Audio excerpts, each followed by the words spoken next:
Tonight's debate is politically very incorrect because in a time such as we're living in, where you don't believe in the absolute truth, we should just live and let live. We shouldn't.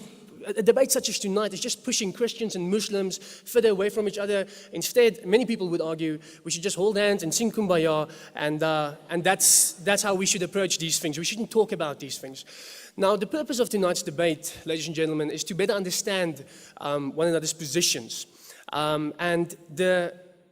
It's going to be a civilized discussion. I hope it's going to be a civilized discussion.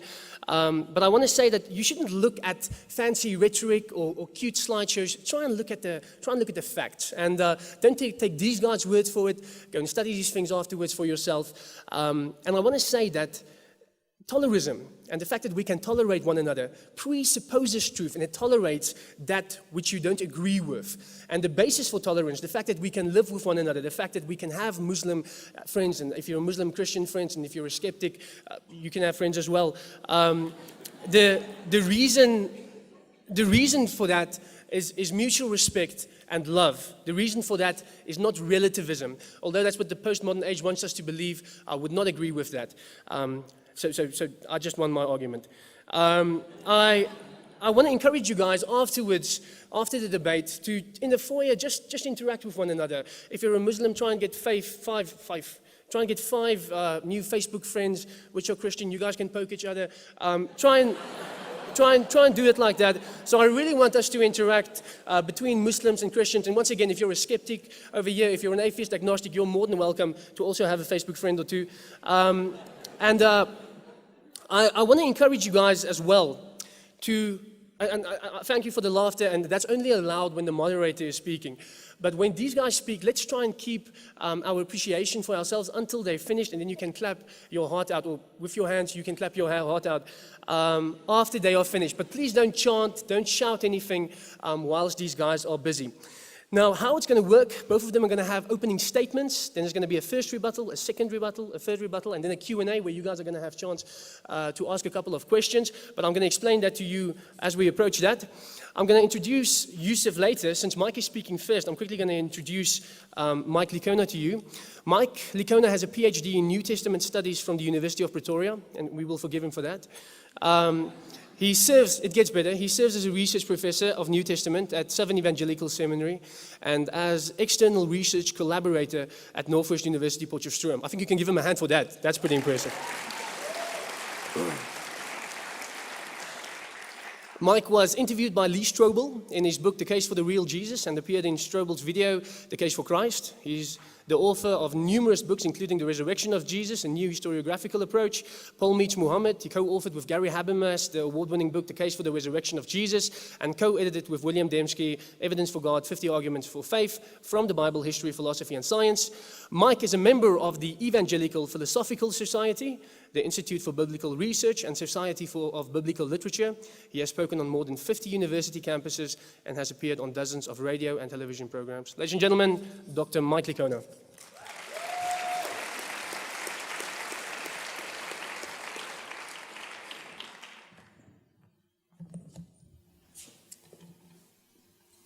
Well, good evening. Assalamu alaikum. May all praise, honor, and glory be to God the Father and to his Son, Jesus Christ, through whom we receive grace and mercy and forgiveness. I want to thank Northwest University here at Potch for hosting tonight's debate. Now, tonight's debate question concerns Jesus' death by crucifixion in the first century. Was it a historical fact, or is it fiction? Now, there are two major reasons why tonight's topic is of interest. First, the early Christians made it something that was the heart of their proclamation of the gospel. If Jesus died on the cross, then according to Christianity, that means our sins can be atoned for. But if Jesus didn't die on the cross, then that means there's no atonement for sins. Moreover, if Jesus didn't die on the cross, there's no resurrection from the dead. Jesus didn't rise from the dead. And the Apostle Paul said, if Christ has not been raised, your faith is worthless. You are still in your sins. And those who have died as Christians already, our family members, our friends, our loved ones, are forever lost. So the bottom line is, if Jesus Christ did not die by crucifixion in the first century, Christianity is a false religion. There's another side of the coin. The Quran is clear in its assertion that Jesus did not die by crucifixion. Surah 4, verses 157 and 58 read that they said in boast, "We killed Christ Jesus, the son of Mary, the messenger of Allah. But they killed him not, nor crucified him, but so it was made to appear to them. And those who differ therein are full of doubts, with no certain knowledge, but only conjecture to follow. For of a surety they killed him not. Nay, Allah raised him up unto himself, and Allah is exalted in power, wise." Now, I realize that Muslims have a number of different ways of interpreting this text, and that's fine, that there's ambiguity involved. The biblical text has ambiguity involved in certain places as well. That's of no consequence in tonight's debate. What is important is that the Quran is crystal clear here in saying that Jesus did not die by crucifixion. Thus, if Jesus actually died by crucifixion in the first century, Islam is false because the foundation upon which it rests collapses. So whereas tonight's debate will not confirm either Islam or Christianity, it certainly has importance in terms of disconfirmation. If Jesus died on the cross, it disconfirms Islam. If he did not die on the cross, it disconfirms Christianity. So how should we proceed? Muslims and Christians have fundamental differences when it comes to Jesus. Muslims base their view on the Quran, while Christians base their view on the Bible. Arguing that my book is correct and yours isn't going to get us very far, unless we can give evidence why one report is accurate and the other isn't. Well, I intend to do that this evening, and the way I'm going to do that is through historical investigation. Now, we can do this aside from assuming that any particular book is inspired by God. So, for example, I don't believe that God had any part whatsoever in the composition of the Quran. Nevertheless, as a student of history, I can still learn from it. For example, in Surah 551, it reads, "O ye who believe, take not the Jews and Christians for your friends and protectors. They are but friends and protectors to each other. And he amongst you that turns to them for friendship is of them.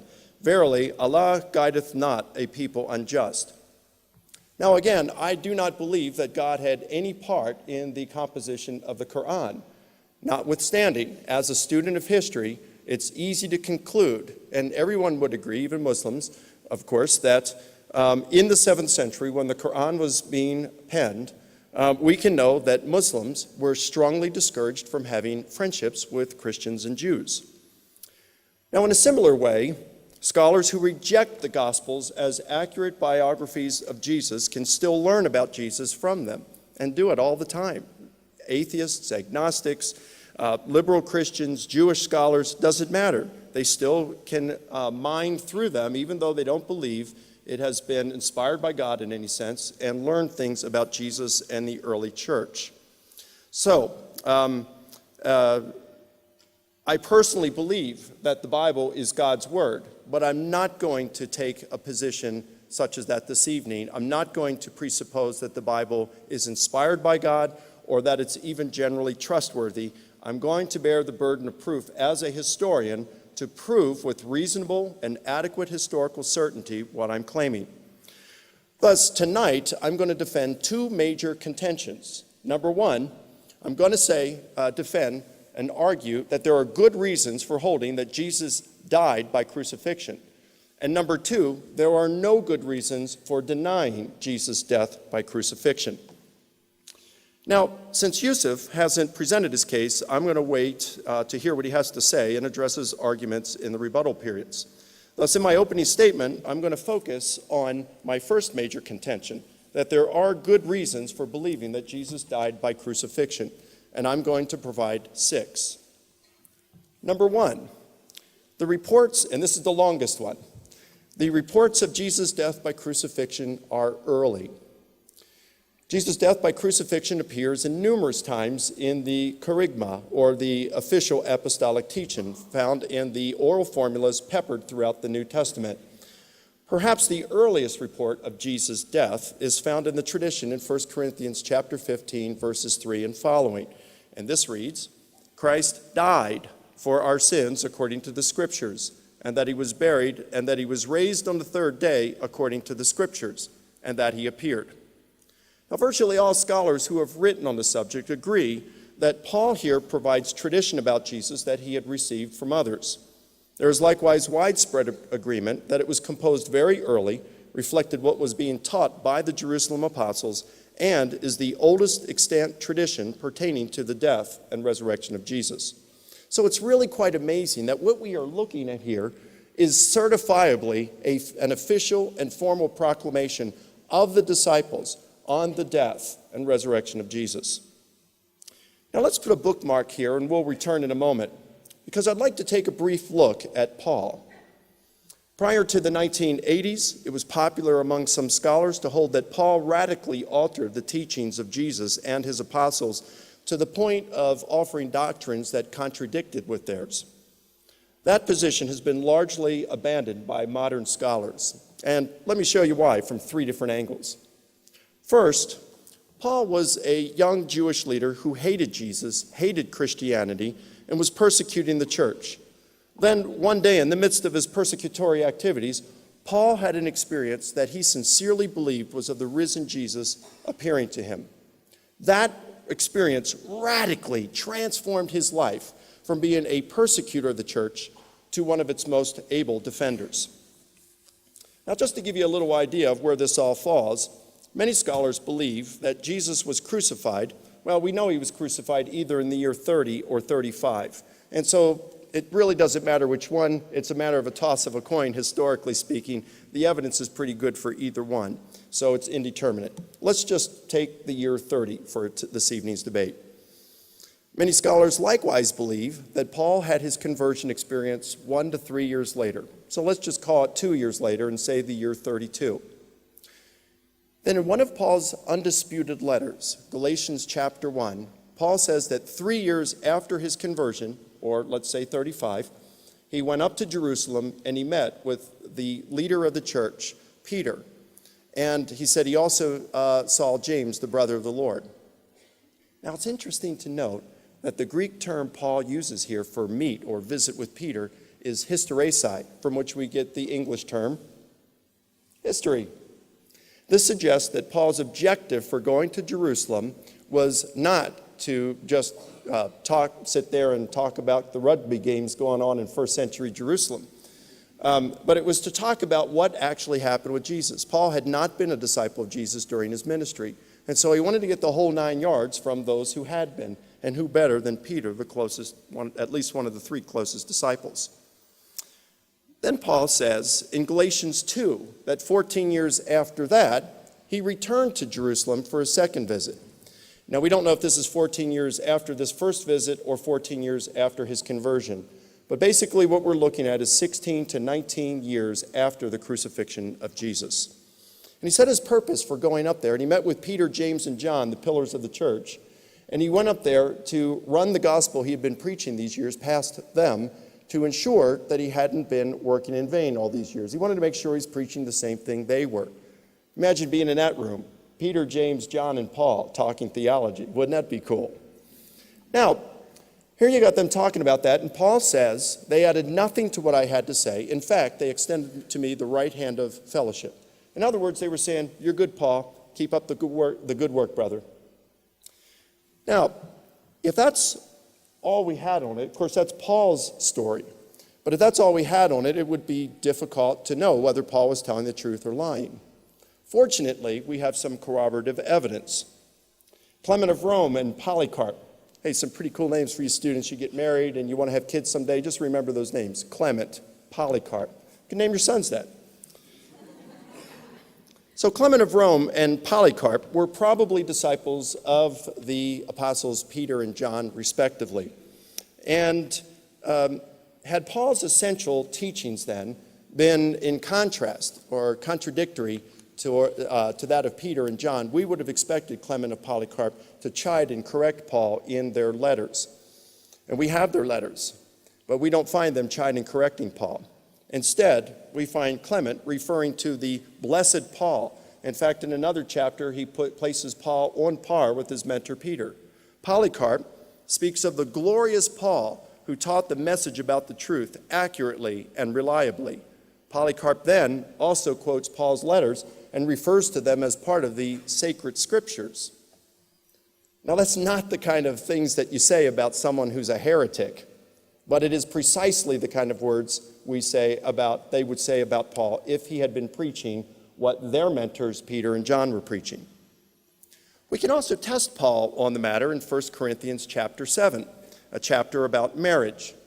The Corinthians ask Paul 3 questions. First question, hey, Paul, is it okay to get married? And Paul says, sure. I can tell you, he says, that if you remain single, there are some advantages to it.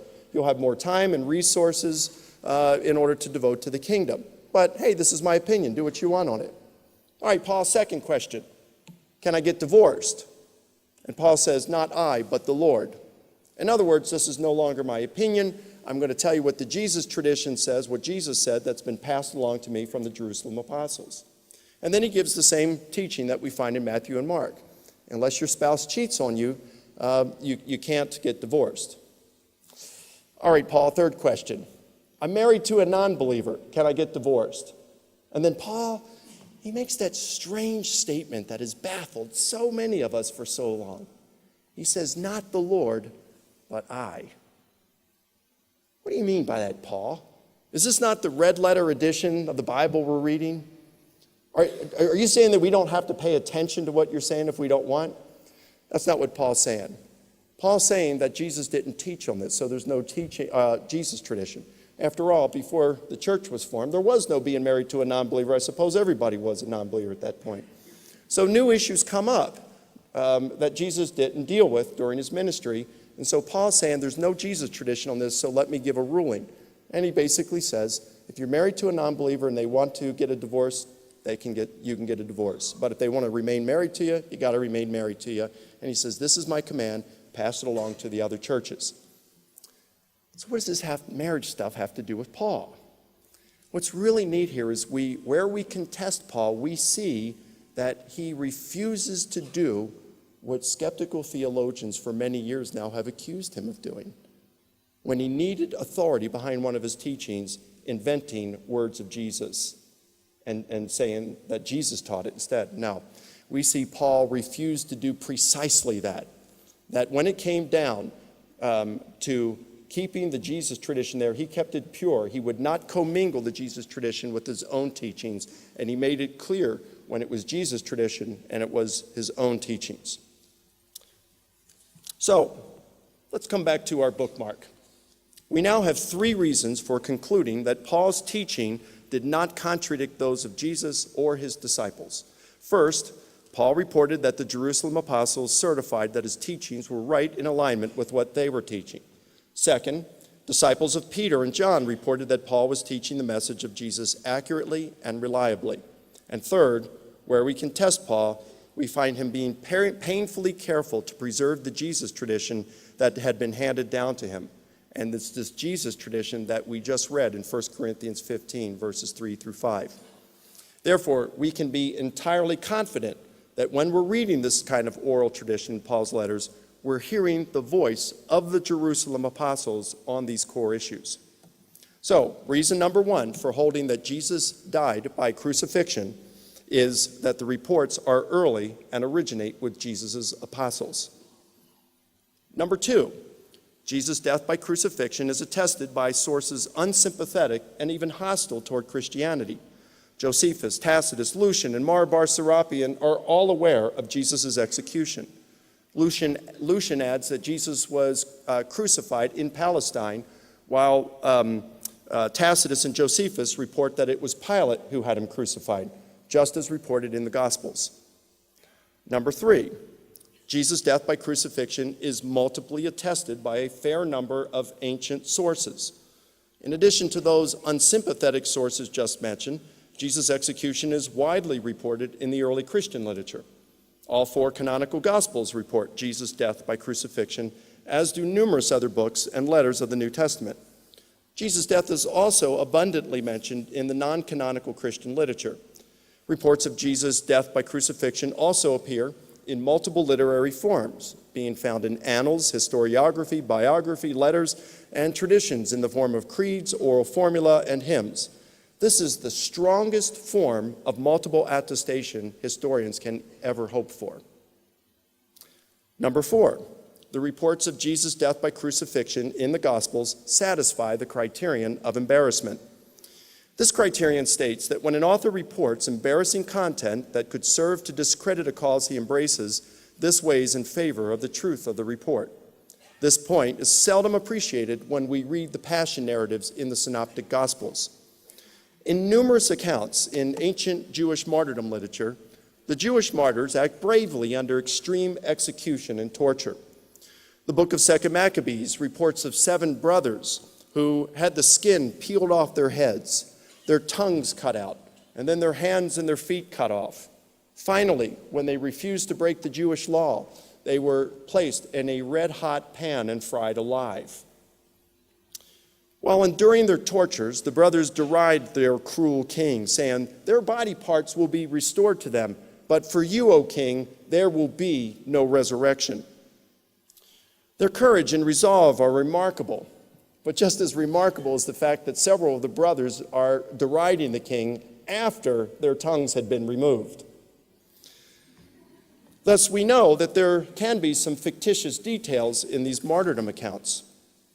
In the book of 4 Maccabees, Eleazar is whipped until his flesh is stripped.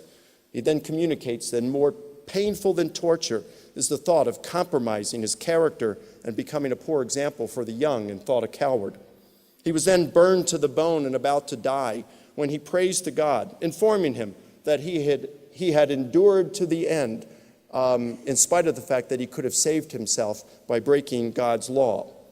There are similar stories about the martyrdoms of several rabbis. The early Christian literature reports similar stories, such as the martyrdom of Polycarp, whom I mentioned a moment ago. Polycarp is brought into the arena and threatened with death by being fed to the wild animals or by being burned alive. He's told that in order to avoid this fate, he must curse Christ and swear allegiance to Caesar. To this he replies, in effect, "Bring it on." And then he prays and praises God and thanks him for counting him worthy of martyrdom.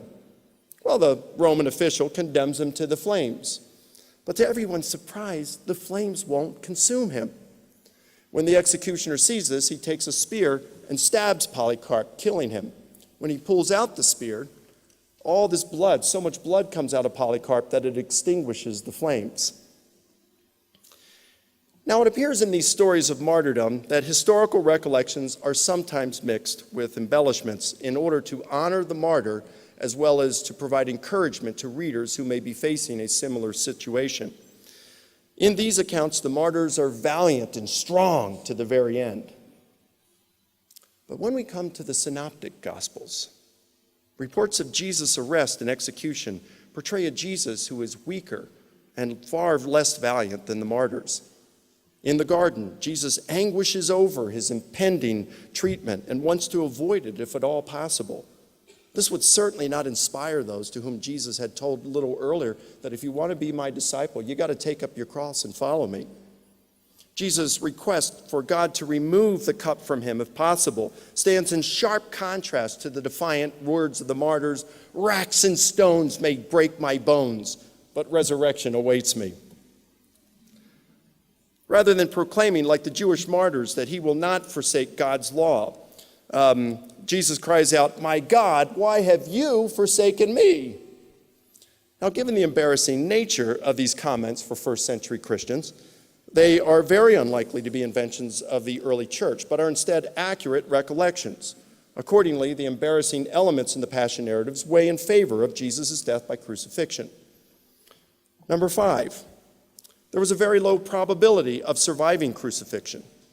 Crucifixion and the torture that usually preceded it were very brutal processes. In fact, only one account exists of a person surviving in crucifixion. In that account, Josephus reports of seeing 3 of his friends crucified. So he ran to his friend, the Roman commander Titus, who, as a favor to Josephus, ordered that all 3 be removed immediately and provided the best medical care Rome had to offer. In spite of this, 2 of the 3 still died. Thus, even if Jesus was removed prematurely and medically assisted, his chances of survival were very bleak. But to complicate things, there's no credible evidence that Jesus was removed while alive or that he was provided any medical care whatsoever, much less Rome's best. These 5 arguments I've just provided make a very strong historical case for Jesus' death by crucifixion.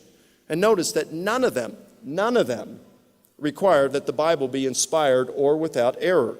The historical evidence for Jesus' death by crucifixion is so strong that it has persuaded nearly 100% of even skeptical scholars today to regard them as a certain fact of history. Now that's my historical case for Jesus' death by crucifixion. But I want to provide a 6th argument that has a theological component. Although Christians regard Jesus as God's divine Son, we also regard him as a prophet, as do Muslims. Christians and Muslims also agree that the prophecies of a true prophet are always fulfilled. Thus, my 6th argument for Jesus' death by crucifixion is this: Jesus is a true prophet of God, and he prophesied his imminent death. The canonical Gospels portray Jesus prophesying his imminent death on several occasions, and although historians can't prove that Jesus uttered each of them, they can establish that Jesus did indeed prophesy his imminent death. Let's look at 3 key texts. The first is Mark 8:31 through 33. And Jesus began to teach them that the Son of Man must suffer many things and be rejected by the elders and the chief priests and the scribes and be killed, and after 3 days rise again. And he was stating the matter plainly. And Peter took him aside and began to rebuke him.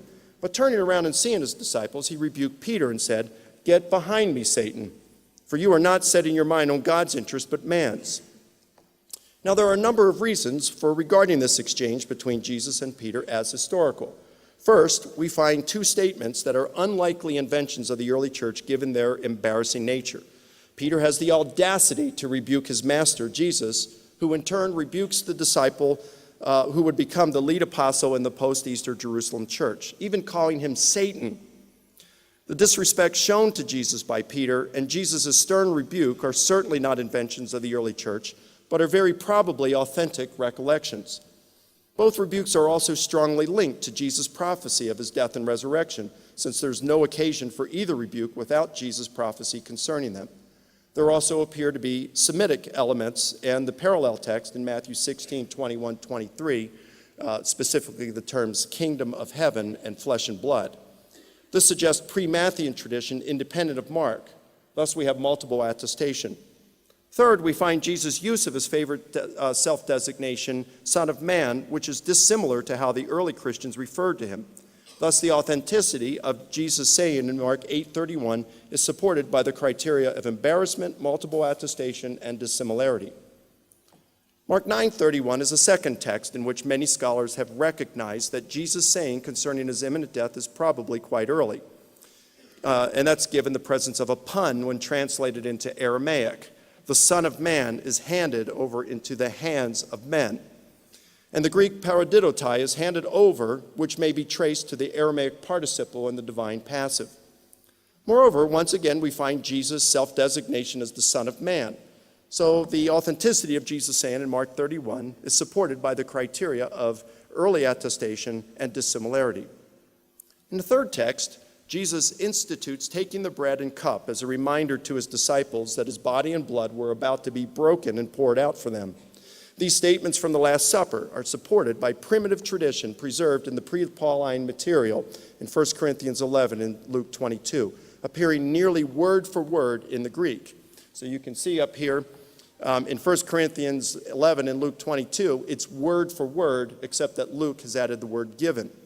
And Mark and Matthew has a little different tradition, and you can see their word for word, except Matthew adds the word eat. Other than that, you can see Matthew and Mark have one tradition, while Luke and Paul use a different one. It's still the same message, but the words are different. And so this suggests that each, or Luke and Paul, drew on a common tradition independent of Matthew and Mark. Accordingly, the authenticity of Jesus' saying concerning his death, uttered at the Last Supper, is supported by the criteria of multiple attestation and early attestation.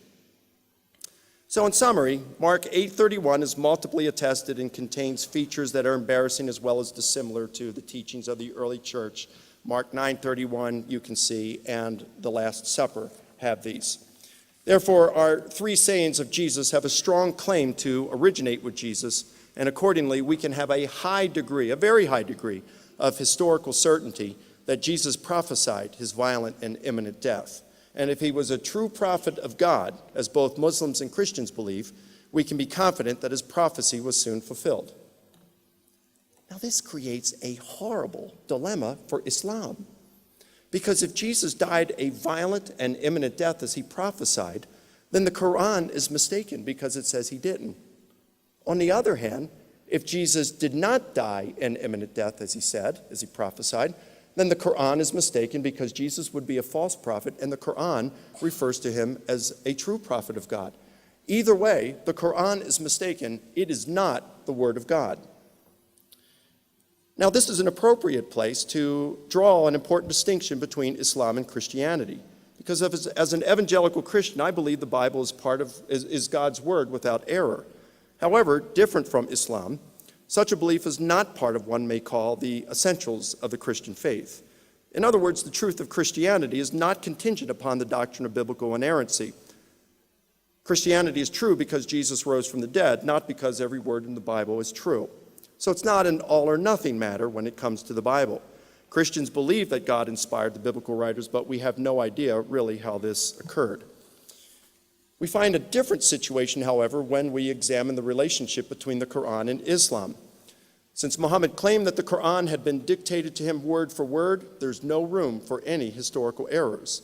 If there are errors, then we can be assured that the Quran was not passed along from God. Now, the reason for this is relevant for this evening's debate.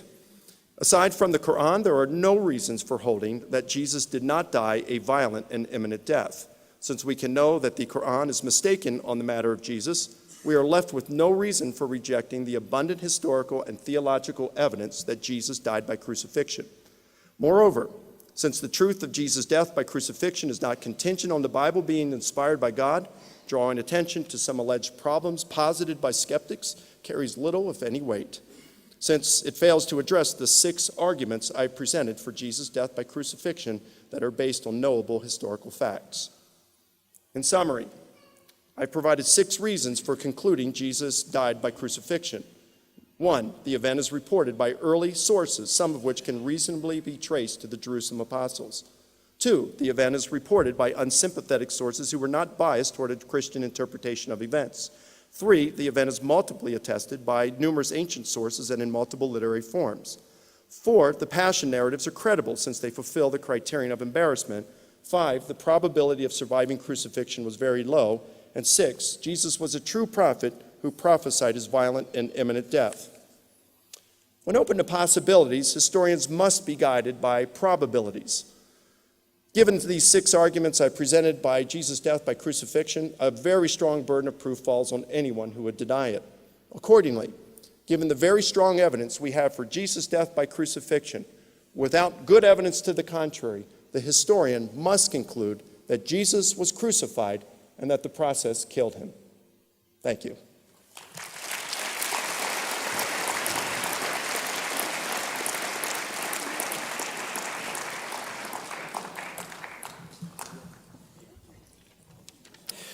Our next speaker that's going to represent the Islamic case is Mr. Yusuf Ismail. He's qualified as an attorney, has an LLB at the University of Natal. He was admitted as an advocate in 2005. He occasionally lectures on law at UNISA. He has debated a couple of other prominent Christian apologists with the likes of William Lane Craig and John Gilchrist. He's an independent researcher and debater in comparative religion, and tonight he's the IPCI's representative. Ladies and gentlemen, let's give a warm round of applause to Yusuf Ismail.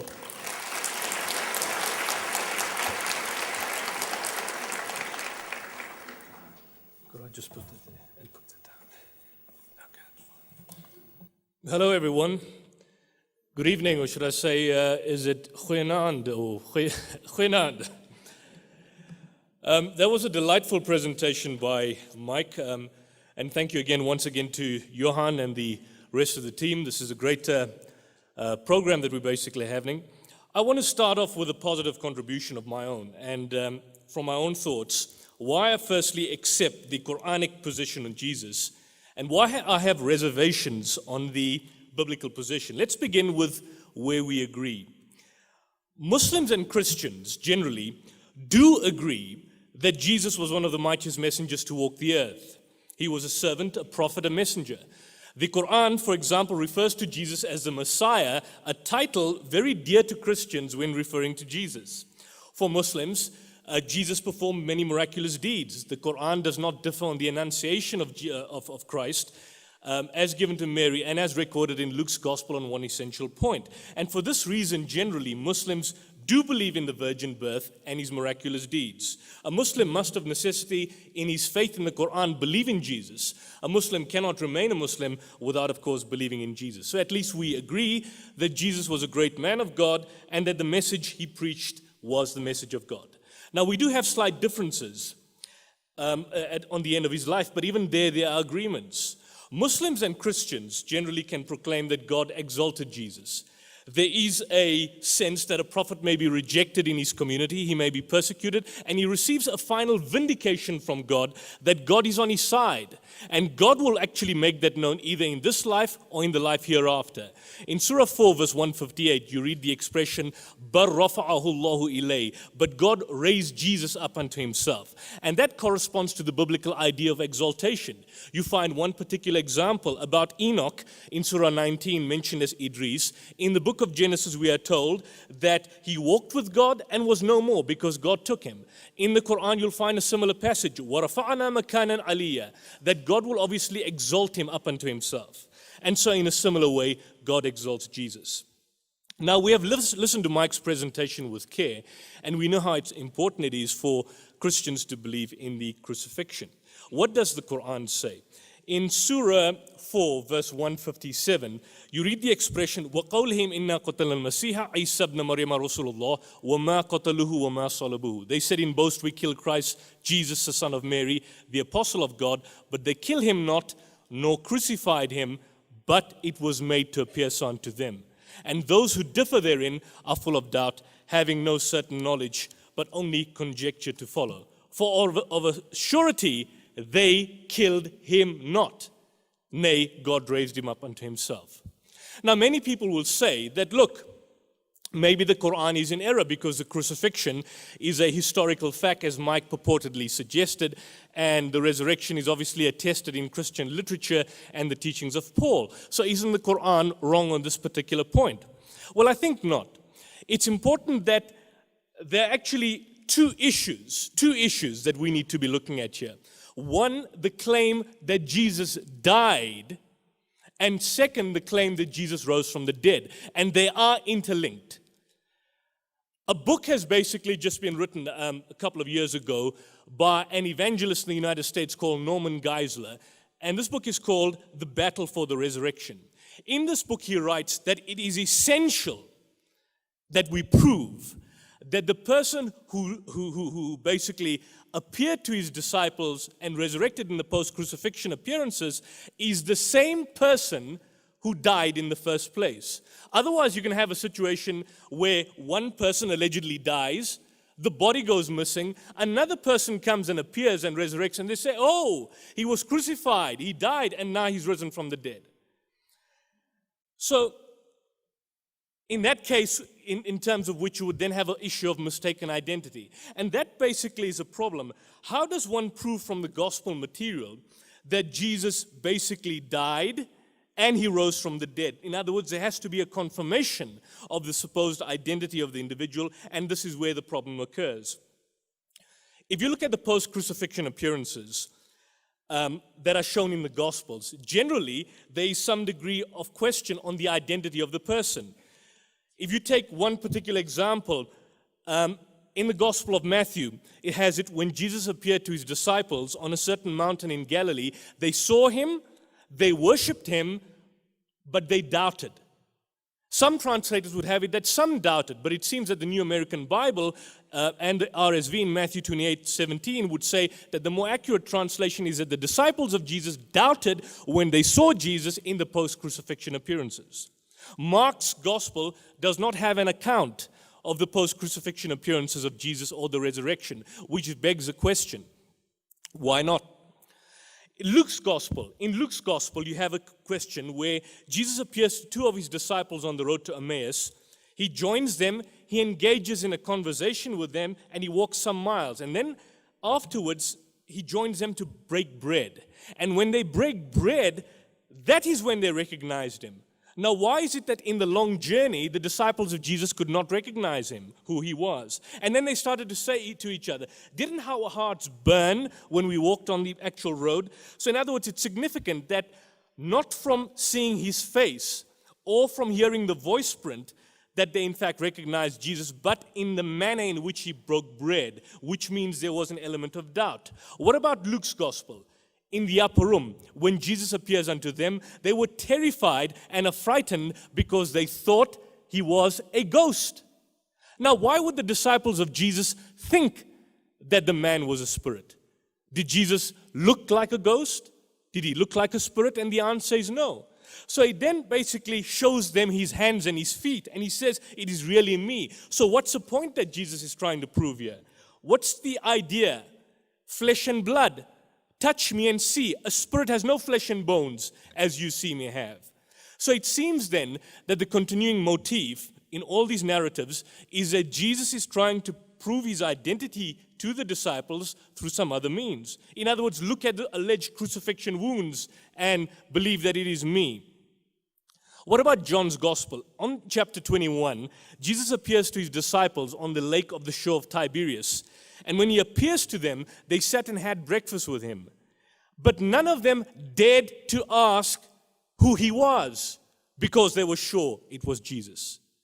Now, why should the writer of the gospel say that? Why should anyone have any doubt? Why should anyone doubt that this is Mike Licona, that this is brother Johann Erasmus, and this is Yusuf, if he was there with them at that particular time? Mary, we are told, when she comes to a tomb and Jesus appears to her, what does she think? She suspects that he is a gardener. Now, why would Mary think that Jesus is a gardener? And we are told that the way in which Jesus mentioned her name Mary, that's when she recognized that this, in fact, is really Jesus. So it seems then that there is some distinction and problem in terms of the narratives. And I'm told, quite interestingly, that women are quite good with hearing and identifying voices. And interestingly enough, that when Jesus mentioned Mary, that's when she recognized who he was. So, Mike basically needs to show clear evidence of positive identification of Jesus in all his post-resurrection crucifixion appearances. And this is where the problem occurs for all apologists, because they seem to rely on a few sayings of Paul as if that would basically vindicate their particular position. It's interesting to note that Mike has not dealt with the issue of the resurrection, and yet that is a critical point for Christian belief. If we as Muslims, all of us today, are simply left with the belief that Jesus died by crucifixion, then what are we saying? We are saying that he died the death of a blasphemer, because in Galatians 3:13, we are told that Christ died being made a curse. He died as a curse. And so therefore you'd have Paul saying, if Christ be not risen from the dead, our preaching is vain and our faith is vain. So of course, if Jesus did not die an accursed death, then there is no problem in believing in him. Hence, what you would find, the Quran, which causes Muslims to believe in that Jesus did not die the accursed death, is not the problem, but in fact the solution. If Mike wants Muslims to believe in Jesus, then the best way is for him to encourage Muslims to keep on believing in the Quran. Because if a Muslim were to disregard the Quran, then logically he has no reason to believe in Jesus. If we are saying that Jesus died a blasphemer's curse, he died as a curse, as a blasphemer. Mike must be prepared to prove, whether he's debating Muslims, former Muslims, or anyone else, that Jesus was in fact dead, that he rose from the dead, and not simply appeared to be dead from a distance before he came back to life. It's interesting to note on this particular point that if we believe the Gospels, the disciples obviously expected the resurrection, but no one has yet been able to point out a single passage in the Old Testament which foretold the resurrection narratives. The Jews never held such a belief, and it's true that there are passages in the New Testament which speak according to the Scriptures, but there's no reference. What do the Gospels tell us, Matthew and Mark? At the most critical juncture of Jesus' life, what happened? What happened? They all forsook him and fled. Almal het hom verlaat. And if the point is that if the disciples had witnessed the crucifixion and the resurrection and written down the impressions, then much of what remains obscure would basically become clear. The earliest testimony, that of Paul, was written about 25 years after the event. And you find a development.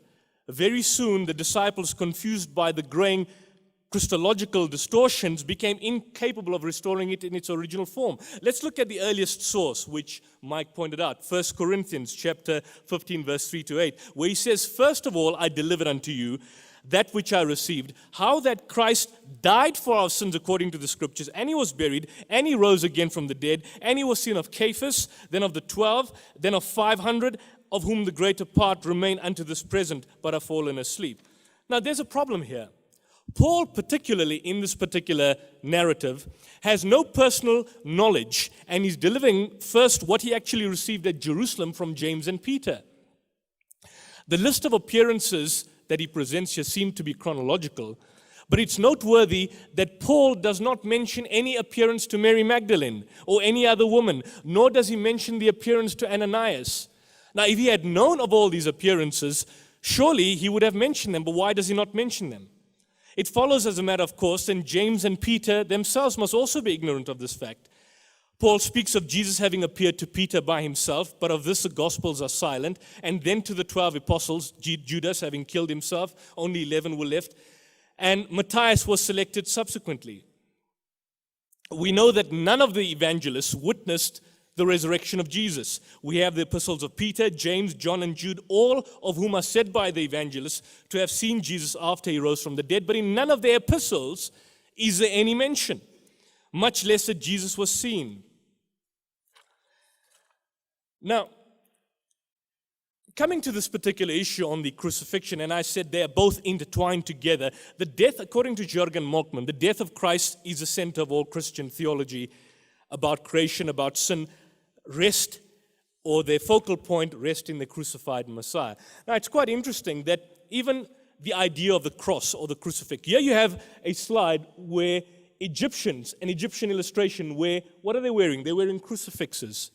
Thousands of years before Jesus, something which was borrowed by the Catholics. For that particular reason, you find the Jehovah's Witnesses would say that Jesus was not crucified, but was placed on a stake, because of the fact that in prehistory, predating Jesus by thousands of years, there were many individuals who were similar to Jesus and were purportedly crucified and rose from the dead. One particular example is this individual, Orpheus. You have individuals like Bacchus, sun gods, Mithraism. Look at the background of Mithraism. Similar accounts paralleling that of Jesus. Conventional Christian understanding of the crucifixion is derived from the gospel accounts, but we need to ask ourselves, how accurate is the source, and on what grounds should we basically accept them? Is the source reliable? Matthew was written in about 100 AD, John 110, according to higher criticism, Luke in the year 75, and Mark in the year 60 to 65. Decades after the event, because many of these authors were even apparently dead at the time of the compilation. And we need to understand that the above dates are in theory only, as the manuscripts date later. The Gestabiti Papyri dates much later. You look at the major codexes, Sinaiticus, Alexandrinus, and Vaticanus, 3rd and 4th, 5th, 6th century. This is basically the relationship between the synoptic gospels. And what you'd find is that Matthew and Luke would use Mark's account, and there's a triple tradition between all the Gospels. There's a double tradition. There's accounts which are unique only to Matthew, accounts unique to Luke, and accounts unique to Mark. And it's important that we understand this when particularly looking at the narrative accounts. The books known as the Gospels are not heard of until 160 AD. No writer makes mention of them at all. The four Gospels were unknown to the early Christian fathers such as Justin Martyr and Tertullian. What about Paul? When Paul wrote his epistles, there was no such thing as a Gospels. And so the accounts of the crucifixion and resurrection were largely unknown. The earliest documents of the epistles of Paul, written allegedly in 55 to 64. No evidence exists that Paul wrote Hebrews, 1 and 2 Timothy. When Paul wrote, there were no Gospels. And this is universally accepted by the vast majority of scholars. This is Robert Walter Funk from the Jesus Seminar, that the earliest gospel, Mark, which Mike obviously accepts, was not an eyewitness. He was reporting information basically sent to him by a third and outside party. And so the information that we have, if your source is in question, then how can we use that source as a means in terms of which to rely on particular accounts? Now, I would submit that the idea of the crucified Messiah is a contradiction in terms. Look at these passages, 1 Chronicles 16:22, 2 Chronicles 6:4-42, Psalms 28:8. All these give the indication that the Messiah is not to be touched. Do not touch my Christ. O Lord God, do not reject your Christ. The Lord is their strength. The Lord saves his Christ. Hebrews 5:7, who in the days of his flesh, when he offered up prayers to him who could save him from death, and his prayers were heard, or his prayers were answered. That begs a question. Let's move on further. What about the definition of crucifixion? I'm not going to spend too much of time on this, but all I can say that the act of nailing or binding a person to a cross for execution or exposing a dead corpse, according to the Oxford Companion of the Bible, the method of execution used by the Romans, crucify can therefore mean to put to death by fastening on a cross. Crucifixion is thus death by being hanged on a cross. Some would argue that even being impaled on the cross without dying is a form of crucifixion, but I'm not going to argue on that particular point. There were two methods for crucifixion, the fast method and the slow method. The Romans never confused the two. I'll come to that in a short while. In the narrative that you find on the crucifixion, according to Matthew and Mark, it was about the 9th hour that Jesus complained of having been forsaken by God, and that it was shortly after this that he apparently yielded up the ghost. Mark gives us a time that when Jesus was put on the cross, it was the 3rd hour. Therefore, according to these two, Jesus was then on the cross for 6 hours. Luke fixes the 6th hour as the time when Jesus actually gave up the ghost, and he mentions the darkness from the 6th to the 9th hour. On the other hand, John says that it was about the 6th hour that Pilate sat in judgment of Jesus. Now, even if we assume that Jesus was put on the cross instantly after the sentence, Jesus could not have remained on the cross for more than 3 hours. And this atrocity of crucifixion pierced no vital organs. In other words, a person could stay on the cross for a long time and basically survive. The bleeding of the hand stopped and was never fatal. The real cause of the death was the unnatural position that the person basically was placed on. I mean, the exhaling, he was unable to exhale the carbon dioxide, and so he basically suffocated. But to make the death quick, what they would do, the Romans would break the legs.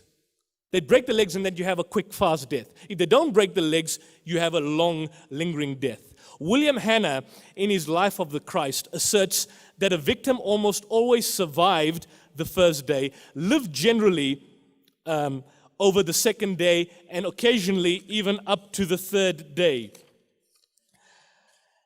Those who assert that Jesus did not die on the cross cite many instances of person crucified, and one is called Josephus, who I believe Mike had made mention of.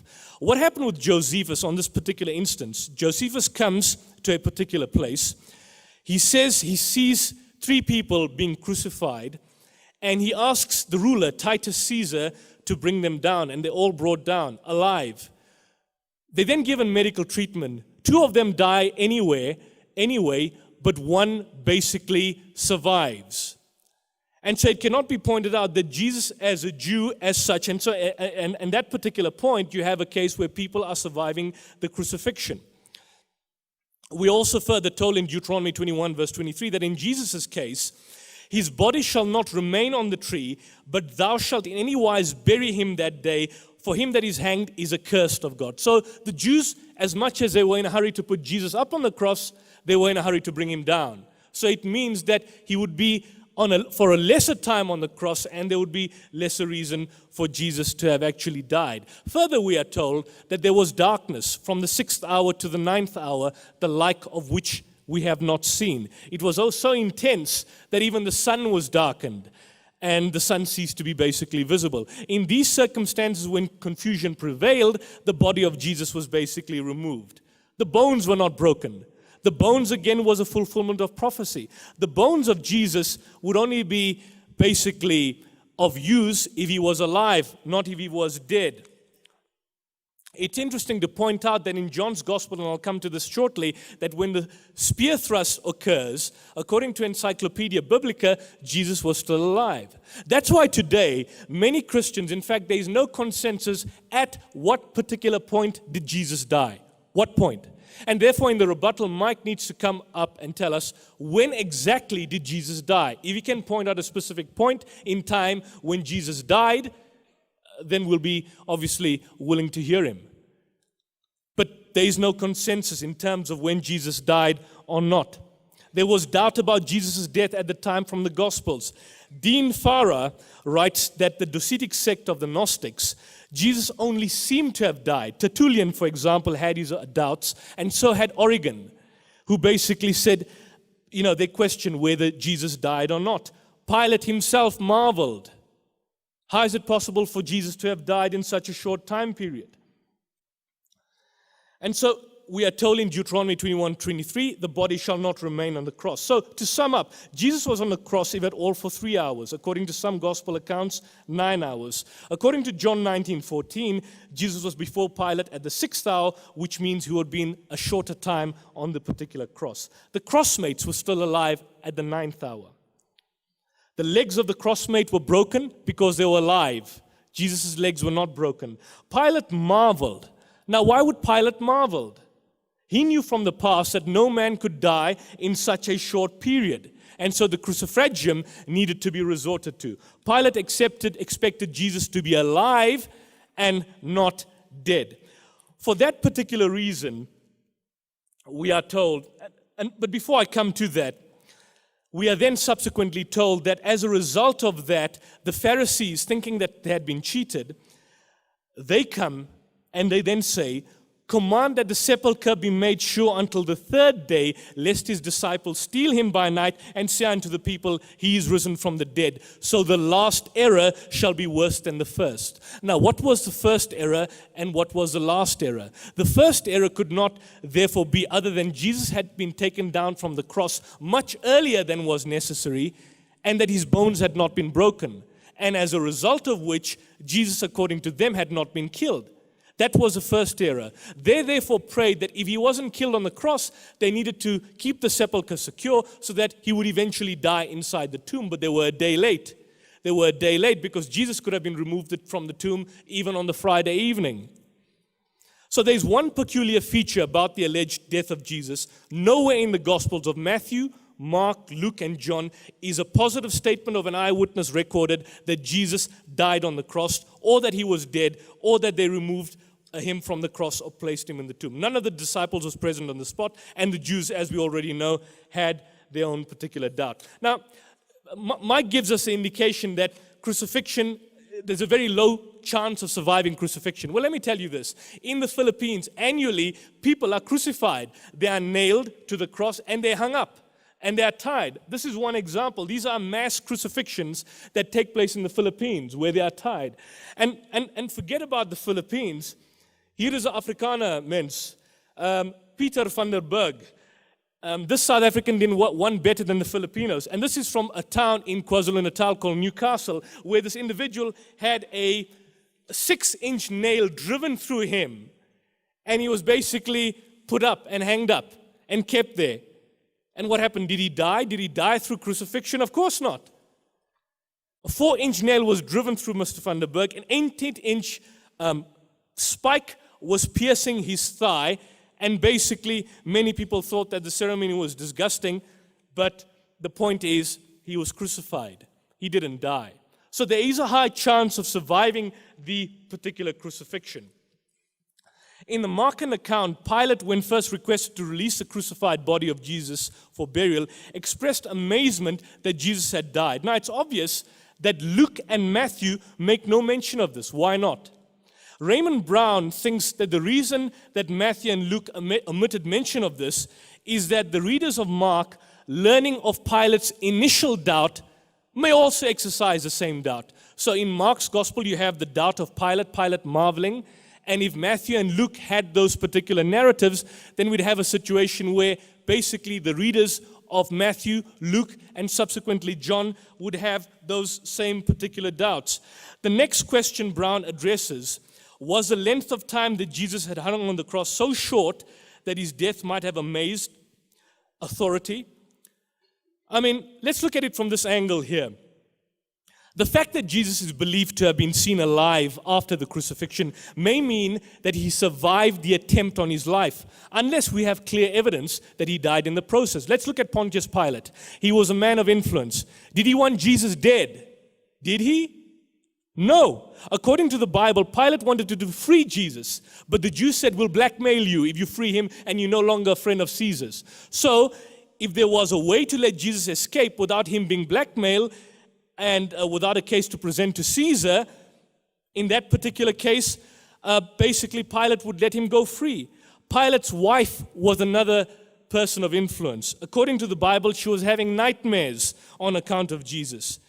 Due to these nightmares, she told him no harm should come to Jesus.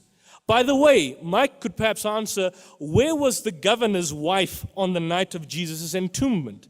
We may suppose she was with her husband. But then again, where was the husband? The centurion who was apparently in charge of the crucifixion proceedings was another person of influence declaring Jesus dead. But he believed in Jesus. He said, truly this man is the Son of God. He believed in Jesus before making the declaration that Jesus is dead. So after he believed in Jesus, what interest would he have in completing the act of killing Jesus? So if people thought that Jesus was dead and he knew that that was not the case, well, in that situation, let Jesus go free. But he had escaped death by the skin of his teeth. And again, where was the centurion on the night of the entombment of Jesus? We don't know. To sum up then, given the claim that Jesus appeared alive in the flesh to his disciples, a sheer analysis of the gospel records about the death of Jesus, coupled with a little common sense, leads us to suspect that his death was a gross misdiagnosis from a distance. In conclusion, Mike obviously cannot tell us when Jesus actually died. I want to skip these passages, but it's interesting that in the Garden of Gethsemane, before he goes to Gethsemane, Jesus prepares his disciples. He says, sit ye here while I pray ye yonder. And he took with him Peter and the two sons of Zebedee. And before going to Gethsemane, he tells them, how many of you have swords? Those who don't, sell your garments and buy swords. Now, why would Jesus ask his disciples to buy swords? We know they never used them because of the Roman soldiers, but he was preparing to defend himself. In the Garden of Gethsemane, he began to be sorrowful, and Mike concedes this point where Jesus says, take this cup away from me. Take this burden away from me. Help me. Now, if someone asks God for help, will God not help? Luke paints it clearly. He says in being in agony, he started sweating, and his sweat was as if great drops of blood fell on the ground. The effectual, fervent prayer of a rightful man availeth much. A cynic once remarked that it would even bring God down from his particular throne. We would say, when it says that God heard Jesus' prayer, it means that God accepted Jesus' prayer. And there appeared an angel strengthening him. So the Jews had miscalculated regarding the enthusiasm demonstrated by these disciples. And what happened at the most critical juncture? All his disciples forsook him and fled. We further told that the centurion saw that he was dead. Now, what does it mean? Did they have stethoscopes to verify that he was dead? Of course not. How could you witness 2,000 years ago? But even today, people who are certified dead in post-mortem reports are said to be living. Look at this. These are reports. A little girl who dies tells how she came back to life. Man died for 2 hours, still lives. He died for 4 minutes. Man's heart stops, but he lives on. Back from the dead after being thought dead for 2 days. Corpse wink at undertaker. Was he dead or alive? This is a society of people. Their challenge to having been dead and coming back from the dead. They were actually not dead, but they were certified dead by post-mortem reports. 2,000 years ago, there were no post-mortem reports, no specializations. We don't know what really happened. And the probability of Jesus surviving was exceptionally high. I do understand that I'm being given a time to stop. I'll just conclude on this particular point, that Daniel Smith, in the post-mortem vindication of Jesus in the sayings Q, argues that there was a Christian concept according to which Jesus was assumed into heaven. And according to Smith, this view is supported by the pre-Markan narrative. But whereas Smith insists that Jesus was taken up dead in the manner of Moses and Isaiah, his study also highlights that the Q Gospel, which serves as a source for Matthew and Luke, do not speak of the death and resurrection of Jesus. The German scholar Dieter Zeller argues on the basis of the Q Gospel that the early belief entailed the assumption of Jesus alive into heaven, as was the case of Enoch and Elijah. And this position is the exact position, as I've argued, when the Quran says that they killed him not, nor crucified him, but it was made to appear so unto them. En omdat en hulle het hom nie gedood nie, en hulle het hom ook nie gekruisig nie. And that is basically what the Quranic position states. So I'll be interested in hearing what Mike suggests in the rebuttal, and I hope we can continue in this meaningful and amicable format. Thank you, and God bless you.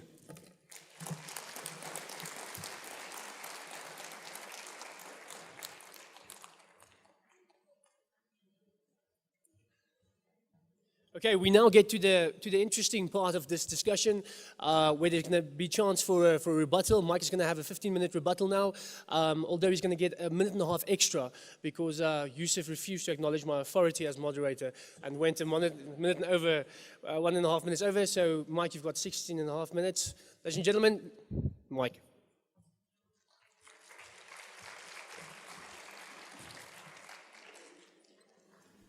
Well, thank you for that opening statement, Yusuf. And since you're interested in hearing, I'll say, I won't keep you waiting. Now, in my opening statement, I said that tonight I was going to defend two major contentions. Number one, there are good reasons for believing that Jesus died by crucifixion. And two, there are no good reasons for denying it. So now I'd like to review those two major contentions in light of what Yusuf just argued. Let's start with my first major contention. There are good reasons for holding that Jesus died by crucifixion. And here I provided 6 reasons. First, I said the reports of Jesus' death by crucifixion are early. Yusuf did not respond to this. Second, I said they appear in unsympathetic and even hostile sources. Yusuf did not respond to this argument. Third, I said that the reports of Jesus' death by crucifixion appear in multiple independent sources, such as the unsympathetic sources, many of those that are independent of themselves, much in the early Christian literature. And even if we look at the gospel sources, you're looking at Mark, M, L, John. So multiple, and plus there's multiple literary forms. This is the strongest kind of multiple attestation historians can hope for, period. Yusuf didn't respond to this. I said that the early reports of Jesus' death by crucifixion appear in sources that are embarrassing, such as I mentioned the Jewish and Christian martyrdom literature and compare that with the passion narratives in the synoptics. Yusuf didn't respond to that either. Fifthly, I argued that there is a very low probability of surviving crucifixion. Now, Yusuf did respond to this. First of all, he said that Pilate was surprised. This is in Mark 15:44. He was surprised that Jesus had survived. Yes, but we have to look at the rest of the text too.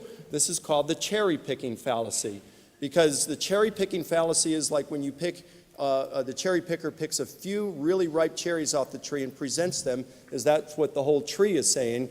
But if someone looked at the cherries on the tree and found that the rest of them weren't anywhere near being as ripe, in other words, presenting those ripe cherries gives a distorted view of what the tree is all about. And that's what we have here. Pilate, yes, he was surprised that Jesus died quickly. But, same chapter, in fact, within just a couple of verses, because that's 15:44 of Mark, 15:37, Jesus breathed his last. 15:39, the centurion saw how Jesus breathed his last. 15:45, Pilate ascertained from the centurion that Jesus was dead. What about, he says, well, the centurion saw Jesus was dead. Did he? Did he see him dead? Or did he surmise he was dead? And then he says there's multiple accounts in modern times of people who were presumed dead, but they were really alive after all. Yes, that's correct. But none of the instances involve an executed person. And there's a big difference there. Roman executioners would know when the victim was dead because they weren't pushing up for air. And Yusuf is correct here. They would die of too much carbon dioxide buildup in the lungs from being in the down position, and they would have to pull up or push up on their legs to expel that excess carbon dioxide and then go back. And of course, they keep doing this. You break their legs so they can't push up anymore. They die a very painful death of convulsions, painful convulsions of too much carbon dioxide. So it was fairly easy to tell when a person was dead. He said, well, Pilate was reluctant to have Jesus crucified. Yes, but we have to look at history here, because Pilate had a protector in Rome named Sejanus. And just recently, Sejanus had been executed by Tiberius Caesar on suspicion of treason. So, of course, Pilate knows that Caesar's got his eyes on him, and Pilate's not going to do any missteps that's going to cause suspicion. So as soon as the Jewish leaders said, if you release this man Jesus, you are no friend of Caesar's, Jesus' fate was sealed. Make no mistake about it. He says, well, people in the Philippines are crucified and hung up all day and they don't die. That's correct, but they aren't scourged beforehand as the Romans scourged their victims. The Roman philosopher and lawyer Seneca, perhaps the brightest mind of the Roman mind of the first century, described crucified victims after scourging as being maimed, misshapen, deformed, nailed, and drawing the breath of life amid long, drawn-out agony. That does not sound like the way folks are in the Philippines. The folks in the Philippines aren't nailed in the same spots in the hands and the feet.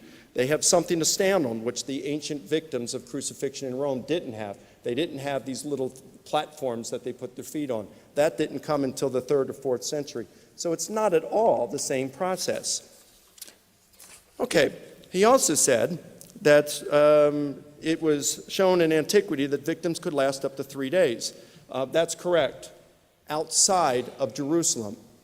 You see, Josephus, in his Jewish Wars, Book 4, Section 317, talks about that in the day just before the fall of Jerusalem, and this would have been a couple years before, maybe in the years 67, 68, that the Romans hired some missionaries. They came into Jerusalem, they killed some of the Jews, and it says that the Jews were outraged because they refused to give them proper burials. It was the practice of the Jews in Jerusalem to remove the crucified and the condemned prior to sunset and give them a proper burial. So, irrespective of what the Roman policy was outside of Jerusalem, they did make exceptions in Jerusalem, according to extra-biblical ancient historians. He also said that Jesus' bones weren't broken and Jesus was alive. It said that Jesus was alive when he was pierced. Well, no, he wasn't either. John 19:33 says, so the soldiers came and broke the legs of the first and the other who had been crucified with him. Verse 33, but when they came to Jesus and saw that he was already dead, they did not break his legs. But one of the soldiers pierced his side with a spear, and at once there came out blood and water. So we see that's mistaken. He says there were no eyewitnesses in any Gospels that saw Jesus die. Yes, there were. The Gospel of John. And even many skeptical scholars like Elaine Pagels and others will say that, even James Charlesworth at Princeton, Elaine Pagels at Princeton, will say that the Gospel of John does contain eyewitness testimony. They dispute whether the author of the Gospel of John was John the Apostle or a minor disciple that would be the beloved disciple. But most scholars today agree that there is eyewitness testimony in the Gospel of John and that the crucifixion scene comes from an eyewitness. Argument number 6. I argued that Jesus is a true prophet who prophesied his imminent death. And here I provided 3 texts for which we can show with very high degree of historical certainty that Jesus prophesied his imminent death. And I showed that there is a catch-22 involved here, because if Jesus died an imminent death as he prophesied, well, then the Quran is mistaken because it says he didn't. On the other hand, if Jesus did not die an imminent death as he prophesied, well, then the Quran is mistaken because it refers to him as a true prophet, and he would have been a false prophet if he didn't. In either sense, the Quran is mistaken. It is not the Word of God. Now, Yusuf provided 8 arguments of his own then for rejecting Jesus' death by crucifixion. Number 1, he said God exalted Jesus instead of having him die. He didn't provide any text in support. But you know what's interesting? You can find some text in the New Testament, for example, Philippians chapter 2, the kenosis hymn, in which Jesus is exalted, and it doesn't mention his resurrection. But he does mention Jesus' death there. And because Paul mentions Jesus' resurrection in numerous other ways, and we see it in the early kerygma, that is the official apostolic preaching, we know that resurrection would have been involved in that. It's maybe like talking about the World Cup now, and let's say South Africa wins, let's hope they do, and let's say they win, maybe you don't talk about this blowout that happened today. What was the score? It was amazing. It was huge. You guys kicked some butt. It was amazing. So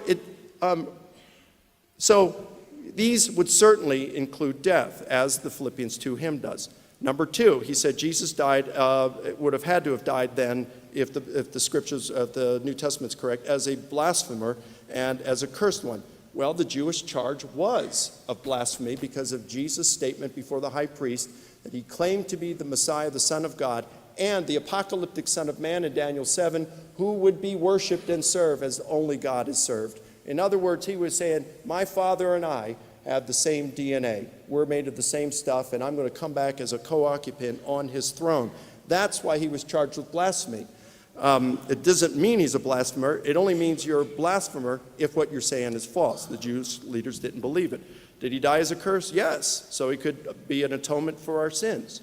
Number 3, he argued about parallels in other dying and rising gods, and he mentioned 2, Mithras and Orpheus. But this is mistaken. There is no reference to a death or resurrection in Mithras anywhere. I challenge him to produce a primary source, not an internet infidel who's published on there, and your only credential to publish on the web is you got to be able to breathe. Publishing on the web does not make you a world-class scholar by publishing on the World Wide Web. I want a primary source from antiquity that predates Christ that mentions a death of Mithras. He mentioned Orpheus. Orpheus did not die, but entered the underworld to rescue his wife, but he emerged without her. That isn't a resurrection, and there was no crucifixion. Orpheus was killed later when attacked by some women and torn to pieces. His head sang as it floated down the river.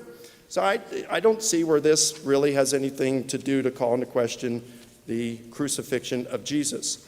He says, well, the Gospels were unknown before Justin. That's false. Papias, around the year 110, perhaps even earlier, mentions the writing of the Gospels of Mark, Matthew, and John.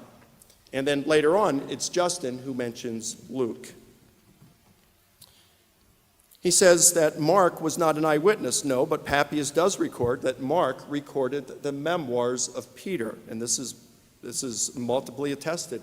It's a unanimous voice within the early Christian literature. Then he said, well, a crucified Messiah is a contradiction. And he said, don't touch my anointed ones and do my prophets no harm. This is God's command. But just like in the Quran, there's no promise that people are going to keep God's commands. He says, now I know that the Lord saved his anointed. Yes, his anointed was saved from God's final and never-ending punishment. Well, then he quotes Hebrews 5:7, and I understand that this is a confusing verse for a lot of Muslims, where it says that Jesus offered up prayers to God who could save him from death, and his prayers were answered. Ladies and gentlemen, I want to submit to you again that Yusuf has once again committed the cherry-picking fallacy. Because if you continue to read through Hebrews, you find, in the letter of Hebrews, you find numerous verses that talk about Jesus' death. For example, in chapter 2, verse 9. Remember, this is the same letter of Hebrews 5:7, Hebrews 2:9. Jesus, because of the suffering of death, crowned with glory and honor, so that by the grace of God he might taste death for everyone. 2:14, just 5 verses later. Now, since the children have flesh and blood in common, Jesus also shared in these, so that through death he might destroy the one holding the power of death, that's the devil. Hebrews 13:20 and 21. Now may the God of peace, who brought up from the dead the great shepherd of the sheep through the blood of the eternal covenant, Jesus our Lord. So we see that in Hebrews 5:7, it's probably referring to God's lifting of his final and never-ending judgment. Number 6, he said, he presents some sort of conspiracy theory between Pilate's wife and the centurion. Well, Yusuf's an attorney, so I'm just going to challenge him. You can't just make some kind of a wild conspiracy theory. Where's your first century evidence? Give us some. Until we see that, we can't take this seriously at all. 7, he says you can't say Jesus died. I can't say it's a problem because I can't tell the specific hour in which Jesus died. Well, if Yusuf, is that really is a big thing for you, then tell me the precise hour that Muhammad received Surah 4. Finally, he talked a lot about the appearances and gave all these different kind of arguments and saying about the appearances and the disciples doubted when seeing him, or they didn't recognize him. Look, listen, I'd be happy to address these. The resurrection of Jesus, the historical evidence, is my area of expertise. I published a volume with IVP Academic last year that's over 700 pages on this topic. So I would love to talk about this. If Yusuf wants to debate about the resurrection and the appearances, let's take a half-hour break after this debate, and I'm ready to go. But that is not the topic we agreed upon this evening. More than a month ago, we have an email trail that says that Yusuf agreed to tonight's topic. Did Jesus die by crucifixion in the first century? And so I am not going to go off topic tonight. I'm going to stick to our topic, the one that we agreed upon. He said, well, they're linked. Yes, Jesus' death and resurrection are linked because, he said, they're linked because Jesus' resurrection would be a vindication.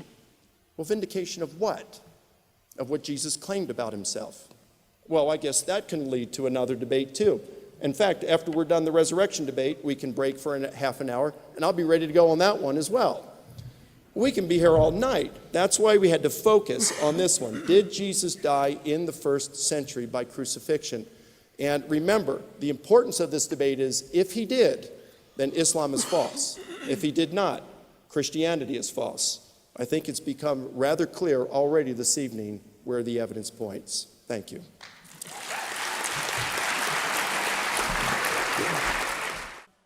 For me, the main issue is Mike, as for the main contention of the debate in terms of the crucifixion and the resurrection, the two issues cannot be separated. Mike wants to basically separate them so that he can call to witness the fact that the world of scholars have no hesitation in pronouncing Jesus' death by crucifixion. But if in the world of scholarship per se, it is taken for granted that Jesus did not rise from the dead. Now, Mike wants to have it both ways. First, he wants to use the scholars to pronounce that Jesus was dead, and then to assert that Jesus arose. He has to believe that because Paul says, if Christ be not risen, then our faith is vain and our preaching is vain. You have nothing to believe. So the point, Mike, is you cannot have your cake and eat it at the same time. If a doctor pronounces a man dead and turns around only be told that the man is still moving, would he still maintain his verdict? The only reason the scholars maintain their verdict that Jesus died by crucifixion is their firm conviction that the gospel narratives about Jesus' resurrection are either fictional or otherwise speak of a spiritual resurrection, or alternatively speak of an indication that Jesus had in fact survived and had appeared alive to his particular disciples. But Mike holds the physical resurrection as a historical event. And I think that you should maintain that as a Muslim, if we believe that Jesus is a true prophet, but if we are to forsake this belief, as Mike would want us to have to do, then we will have to conclude with the scholars that Jesus did not rise from the dead as a historical event, whereas he died as a historical event. And since the death, according to Mike and his fellow apologists, we would conclude that Jesus was a false Messiah and he died as a curse. It's quite interesting that Mike says that I haven't dealt with the early accounts. But Mike, I did deal with it. If you look at the earliest strata of evidence, which he describes in 1 Corinthians, about Christ having died, I mentioned quite clearly that Paul has no knowledge, and he's delivering, first of all, what he received from James and Peter. And the list of appearances that he basically presents are not in chronological order. I dealt with that, Mike. The second issue about the fact about the passion narratives being particularly credible.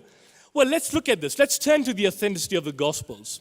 Look at the evolution of the Gospels. Mark ends with verse 8. Chapter 16, verse 8. Verse 9 to 20 is thrown out as a fabrication, the account of his resurrection. There is no description of Jesus' reappearance. Matthew adds a reappearance to his disciples, but the latter doubt.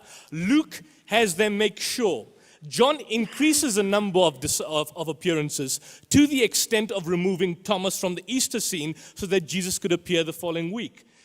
Thus we see that as we move from one gospel to the next, from earlier to later, the number of incidents and the number of witnesses increase. What about the crucifixion narratives? Mike says that the passion narratives are all credible. Are they?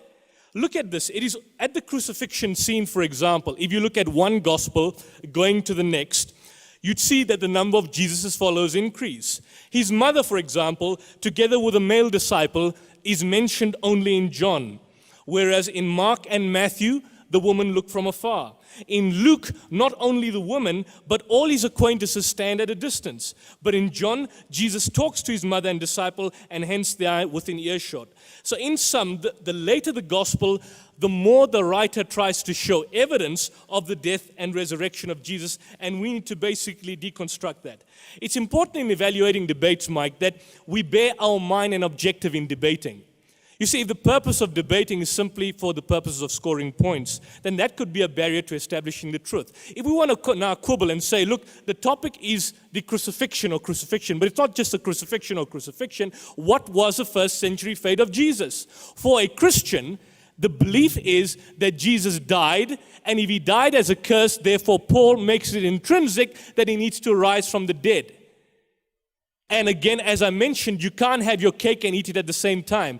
Mike cannot now refer to those particular scholars and then assert that the resurrection of Christ is historical. Because those scholars who he basically relies upon to say that Jesus died do not accept that Jesus would resurrect from the dead. Or that if Jesus appeared, we need to basically ask, was he dead in the first place? Mike's proof, for example, on the crucifixion, he says that Jesus died for crucifixion, and he says all historians agree with it, and it's multiply attested. I didn't have time to deal with that in my opening issue, but my specific response is that the historians who agree on the death agree that his death is complete and final. Every homicide detective and historian knows that a person must be presumed to have died only after he was alive. If we tell these very historians that Jesus was seen alive after the event of his death, then they would either disregard our claim that Jesus was seen alive, or they would conclude that Jesus was not really dead in the first place. On the other hand, Mike cited the historian Josephus, who wrote on the return that he found 3 of his friends hanging alive. Now, Jesus was by all accounts no more than a few hours. And how did he die so soon? It's interesting that Mike cited the Josephus story as an evidence of the effectiveness of crucifixion in death. For the 2 men died. But Mike seems to have ignored the other logical implications of the story. The story supports the view that crucifixion takes days to kill its victims. And by the way, Mike, in the Philippines, they just are not crucified. The people are scourged. They scourge themselves. Some of them, if you've seen the Da Vinci Code. You remember the Da Vinci Code, the story about the Opus Dei, where people would flagellate themselves. And they'd beat themselves. And that's what they do in the Philippines. And then they'll crucify themselves and they survive. Same thing that happened to Peter van der Berg. Mike conveniently does not discuss the spear thrust. The spear thrust recorded in John's Gospel could have killed Jesus if the wound was fatal and if it was historical. But most biblical scholars believe that this was not a historical incident. My demand from Mike is that he himself, does he believe whether this was a historical incident or not? I did not deny that this could have happened in some crucifixion, but all I want to know is, did Jesus himself receive such a spear thrust or not?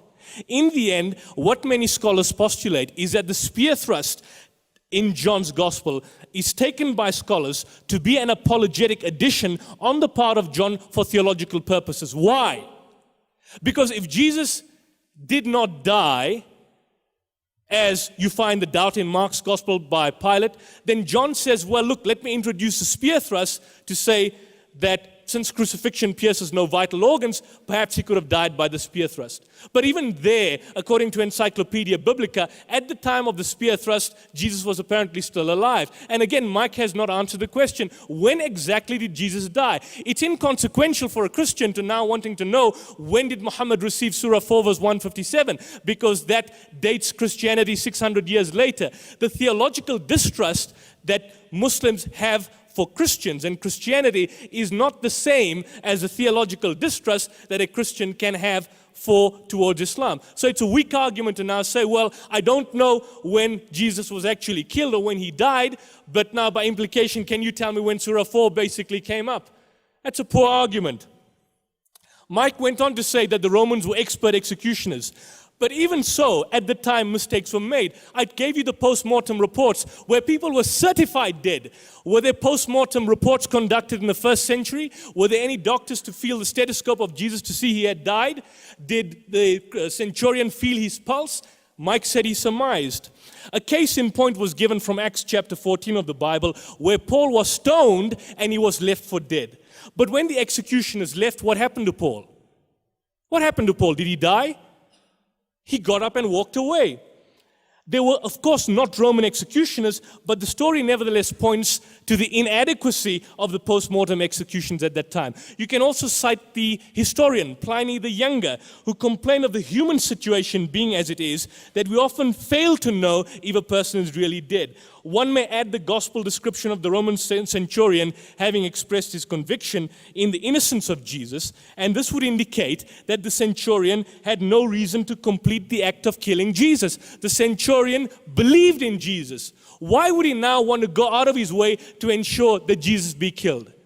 Why would Pilate want to go out of his way? Yes, initially, he didn't want Jesus to be killed. He found no fault in this man. His wife was having nightmares, and they threatened to blackmail him. But there was a thunderstorm, there was an earthquake.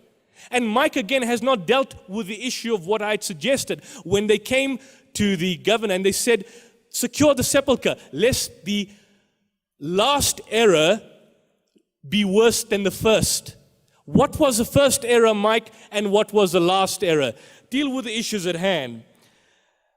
In respect of the idea of the gospel, of the accounts being multiply attested, again, I've dealt with this particular issue. The unsympathetic reports, my God, why have you forsaken me? Well, if on the one hand, Jesus prophesies his death, and you've given the particular accounts, I believe, in Mark's gospel and a number of other passages where Jesus says he's going to die and be raised on the third day, and he prophesies his death, then why is it that at the time of his alleged death, he asks God, or he tells him, God, why have you forsaken me? What was he suggesting? Why does he go in the Garden of Gethsemane and pleads to God to take this cup away from me? Nevertheless, not as I will, but as thou wilt, submitting his will to the will of God.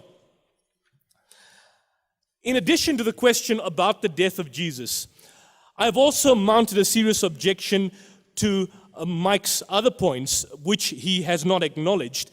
The appearances, the belief of the disciples in Jesus' resurrection and crucifixion from the dead, despite their having a predisposition against such a belief, and that this belief was essential for reversing their recent belief that the crucifixion proved Jesus to be a false Messiah. You see, Mike, what you're doing tonight, let's assume all of us were to leave with the idea that Jesus was crucified and he died. Then what? He died as a blasphemer. That's it. Finish it for me. It's like this, Mike. You need to deal with both the issues at the same time. You're using the historians to cite the historicity of the crucifixion, but you're not completing it. You don't want to deal with the issue of the resurrection, which is intertwined, because historically, you cannot prove the resurrection. And that's the point that we basically deal with. You have to have the two. It's like playing football or playing rugby, and each side is playing soccer and playing rugby against each other, and no side wants to score a try or no side wants to score a goal. Excuse me. So the point I'm trying to say is you cannot have your cake and cannot eat it at the same time. In one of his previous examples in his books, I believe Craig has cited Michael Grant and Gert Ludeman in support of one of his particular views in terms of the later appearances. But these scholars hold that the appearance to the disciples was nothing less than a subjective belief. in that particular point. What about the Quranic depiction of the crucifixion? Mike argues that one of the most egregious errors in the Quran is its denial of the crucifixion. And in response, I have argued that the Quran cannot be proven incorrect on this particular score. On the other hand, I have offered a plausible interpretation on this particular verse, one that takes into consideration the multiple uses of the term crucifixion, in which the Quran says that they kill him not in the ordinary sense, nor did they kill him by means of crucifixion. It's important, Mike, that Mike thinks that he has early evidence in respect of the claim of Paul. But it should be noted that it's only a scholarly guess that Paul got the information a few years after the crucifixion event. Even Paul himself declares that he does not get the teachings from any man, but by a revelation. And so hence we cannot confirm or be certain that he's reporting certain facts as historical and distinct from revelatory information. Much of what Mike basically argues presupposes a gospel accounts, and he says that the passion narratives are credible and attest. But look at the passion narratives. They contradict one another. They evolve from one account to the next account. Mike argues that historians agree that Jesus died, but the historians agree that his tomb was found empty, and the historians agree that Jesus appeared to his disciples. But the further we go up in the list, we find that the fewer historians will tend to agree. Moreover, it's not the same historians, except for a few conservative scholars, who will hold onto all three claims: that Jesus died, that the tomb was found empty, and that historians appeared to his disciples. And to be quite frankly, any historian would conclude that Jesus died, because it's quite common knowledge. Anybody who lived 2,000 years ago and is no longer here, where is he? He's probably dead. And so on that basis, historians would conclude that Jesus probably died. But my argument is that there was strong evidence to indicate, which Mike hasn't dealt with, that Jesus had in fact survived. So in summary, I find it strange for Mike to suggest that I haven't dealt with any of his points in the issue of the earlier report. I've stated that Paul hasn't had personal knowledge and is delivering what he receives at Jerusalem from James to Peter. And quite interestingly, in Luke, I believe 1933, we are told specifically that a prophet cannot be killed outside of Jerusalem. It's important. A prophet cannot be killed outside of Jerusalem. Where was Jesus killed? On this particular point alone, the crucifixion and the death and resurrection of Jesus Christ would be falsified. I thank you, and God bless you.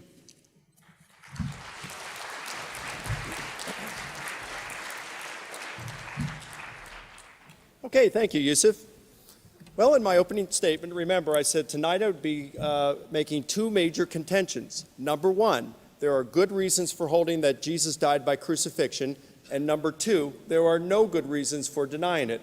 I'd like once again to review those two contentions in light of what Yusuf has just said. Let's start with my first one. There are good reasons for holding that Jesus died by crucifixion. And here I provided 6 reasons. First, the reports are early. Now, he replied now that Paul had no knowledge firsthand in this creed in 1 Corinthians 15. He got it from Peter and James. I appreciate that, because we got eyewitnesses. He's mentioned that Peter and James would have been eyewitnesses if they'd seen Jesus. They were his original disciples. They're the ones that passed the information, and it says he appeared to Cephas, or Peter, then to the 12, then to more than 500, then to James, then to all the apostles, and then Paul adds his own name to the list. So we got Peter and James on there. We've got eyewitnesses that they saw Jesus risen from the dead. Then he said that there were the appearances in 1 Corinthians aren't in order, and Mary's omitted. Well, the reason that Mary's omitted is because this is kerygma. This is the official formal proclamation of the disciples. And when you're talking publicly like this, the view of women in the first century was very low. It's different than it is today. So, for example, Josephus says, "Blessed is the man whose children are male. Woe to him whose children are female." He also says, "Better the law of God," or this is what the Talmud says, "better the law of God be burned than placed in the hands of a woman." Burn it all. So the view of women was quite low. And in fact, even when you get to the Gospels, like the Gospel of Luke, Luke reports that when the women came back and said from the empty tomb and said they saw angels and that Jesus had been raised, that the disciples didn't believe them. Why?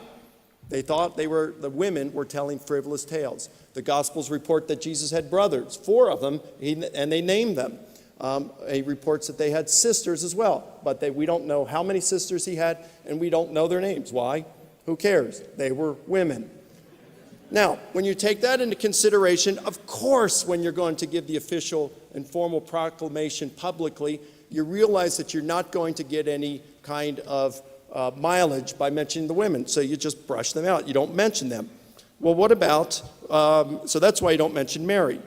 If the creed came from Peter and James, then why would you, since he's just said that the Gospels were propaganda that were increasingly trying to prove the death and resurrection of Jesus, so he's going to undermine those. Look, I mean, we could argue on that. I said in my opening statement, I wasn't here to defend the historical reliability of the Gospels. That's another debate. We can have a 4th one this evening as well. But I'm not going to debate that and defend that right now. All I can say is I'd say to him, well, if you don't like the Gospels, go with the earlier material. And this creed is very early. It's the earliest thing we have. He says, okay, only a scholarly guess on when this thing was done. Well, not really, because we know that Paul started the church in Jerusalem in the year 51, around that time, and he's writing Corinthians at the latest, 55, 56. And so when he says, I delivered to you in the past tense, when? 51, when he started the church. What I also received before then. So he gets this material before 51. So it's within 17 to 20 years of Jesus' crucifixion. So it's very early, and he's getting it from the Jerusalem apostles who would have been eyewitnesses. This is quite early stuff. In fact, this creed is the stuff, it's the kind of stuff historians drool over. It's so based in history. Paul said he did not receive the gospel from man, but from God. From Galatians 1, Yusuf argued. That's correct. He received the gospel from God. But when he says, I delivered to you what I also received, he's talking about the actual form of the oral tradition, the way it had been put in this formula, and the parallelism and all of this that we can see and why scholars acknowledge or grant this as oral tradition. Like we could get into that. It is a lot of fun. He said, well, okay, Mike mentioned Josephus and Wars, book 4, section 317, where it was different in Jerusalem. And he said, well, Mike cited Josephus as evidence for Jesus' death. No, I didn't.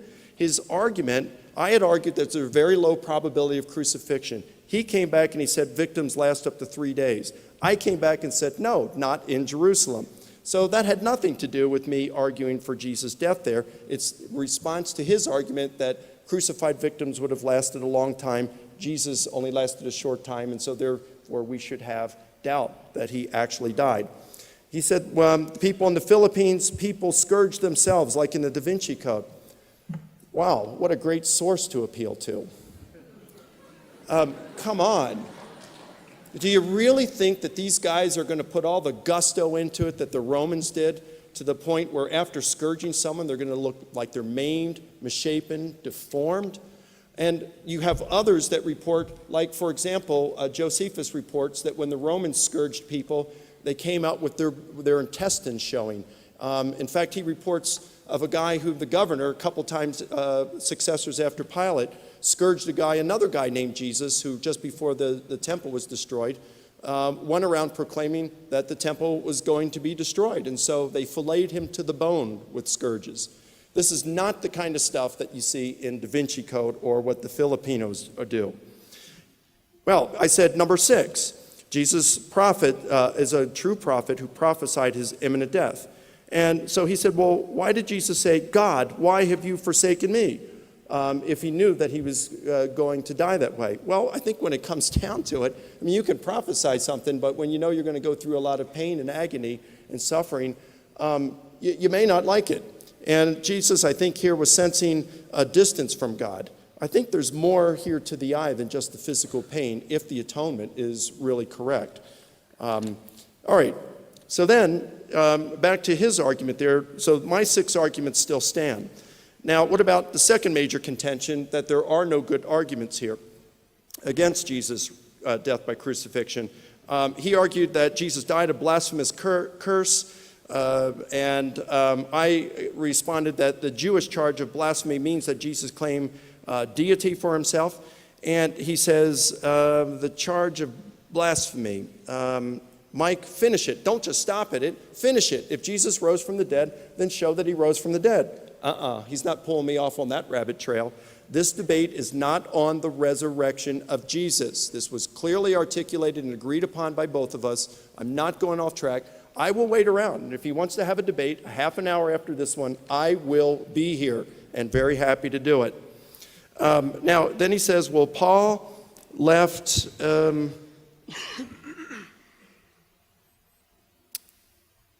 I can't read my writing there. I'll have to skip that one and maybe... Paul was left for dead, but he wasn't dead. Well, it was illegal for Jews at that point to kill. Only the Romans could kill. Remember, they said that at the trial with Pilate, it's unlawful for us to kill someone.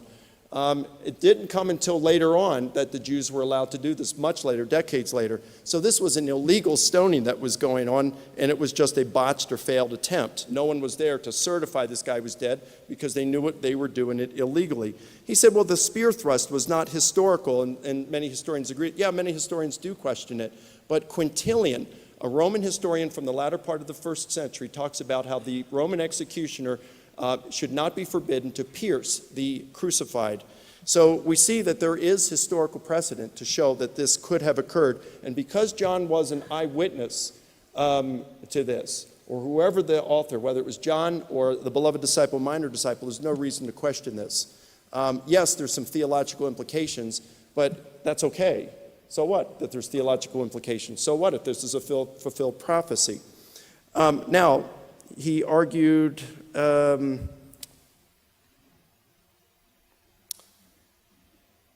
when it came to the resurrection, he says, Mike used scholars to confirm Jesus' death, but I didn't use them for the resurrection. Well, of course, there's not a whole lot of scholars who are going to agree on the resurrection, or else they'd all be believers, wouldn't they?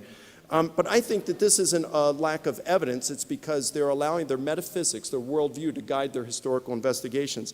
Besides, I'm not arguing that Jesus was dead because scholars agree. Don't misinterpret me there. I'm saying that the evidence for Jesus' death by crucifixion is so good that it has led scholars to agree that he was dead, even of very skeptical stripe.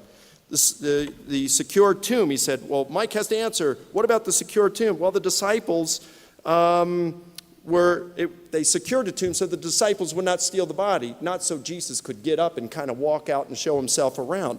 So it's totally different there. So it looks like I've got a little bit of time. Do I have any from the other one left over? Because I know I did.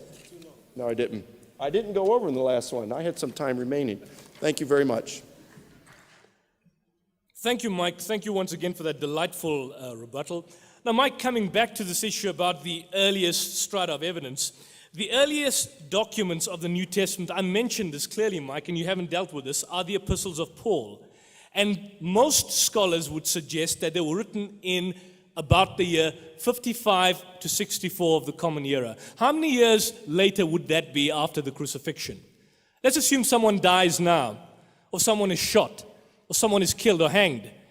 30 years from now, would a person writing 30 years have the exact same account in terms of the person who resides or was present at the particular incident? Of course not. So when Paul wrote the accounts, there were further no Gospels present. This means that the accounts of Jesus' crucifixion and his resurrection were by and large unknown to Paul and his particular readers. And Mike hasn't particularly dealt with this particular point. Mike, it's no good saying that we can have another debate maybe in the next half an hour. Deal with the issues here. You cannot separate the issue of the crucifixion and the resurrection. If on the one hand you suggest that Jesus was crucified and he died, then he died as an accursed death. And if you want Muslims to just simply believe that he died an accursed death, then we are going to basically believe he died a rejecter, a blasphemer, and he was basically eliminated, as a result of which there's no reason to basically believe in Jesus. So I would suggest that Mike needs to basically stand up and encourage Muslims to believe in the Quran, because by believing in the crucifixion and by accepting the fact which Mike accepts that Jesus died an accursed death, he's actually asking Muslims, not to believe in Jesus. It's no issue now coming and saying, well, let's deal with the issue of the resurrection later. This is just the issue of the crucifixion. The topic is, what was the first century fate of Jesus? Was he crucified? Did he die? Did he survive? Did he rise from the dead? The issues are intertwined. Deal with the issues at hand, Mike. Don't say, let's come back and have another debate on the particular point and then basically appeal to other issues at this point in time. I believe they're intertwined, and so on that basis, I would submit that we're dealing with the same thing. Now, Mike mentions the issue of scourging, and so as a result of that, because of the scourging, Jesus died. But that's interesting, isn't it? Because this issue of Jesus being scourged and beaten up so badly, as you saw in Mel Gibson's narration, The Passion of the Christ, would give you an indication that someone who received such forms of beating and torture would have died in any event. Rather, a more accurate depiction of Jesus' crucifixion is what we could see probably in the video which is distributed by Campus Crusade, Jesus of Nazareth, basically, which gives a far more accurate account. But it's interesting that Mike has to appeal to the issue of the scourging in order to postulate the idea that Jesus died by crucifixion. Why appeal to scourging? Why appeal to scourging? He's basically saying, well, he's subjected to extreme torture, therefore the probabilities of him dying were higher. But that's not exactly what the Gospels basically. In order to postulate a position, you want to introduce a new narrative to say he's subjected to torture, as a result of which the probabilities of his death were increasing, and so he in all probability died. Now let's look at one particular issue, which I'd probably draw people to. If you look at, I haven't brought my Bible, I've got my Bible here. If you look at 1 Corinthians, where Paul asks a rhetorical question, someone may ask, how are the dead raised and with what body do they come?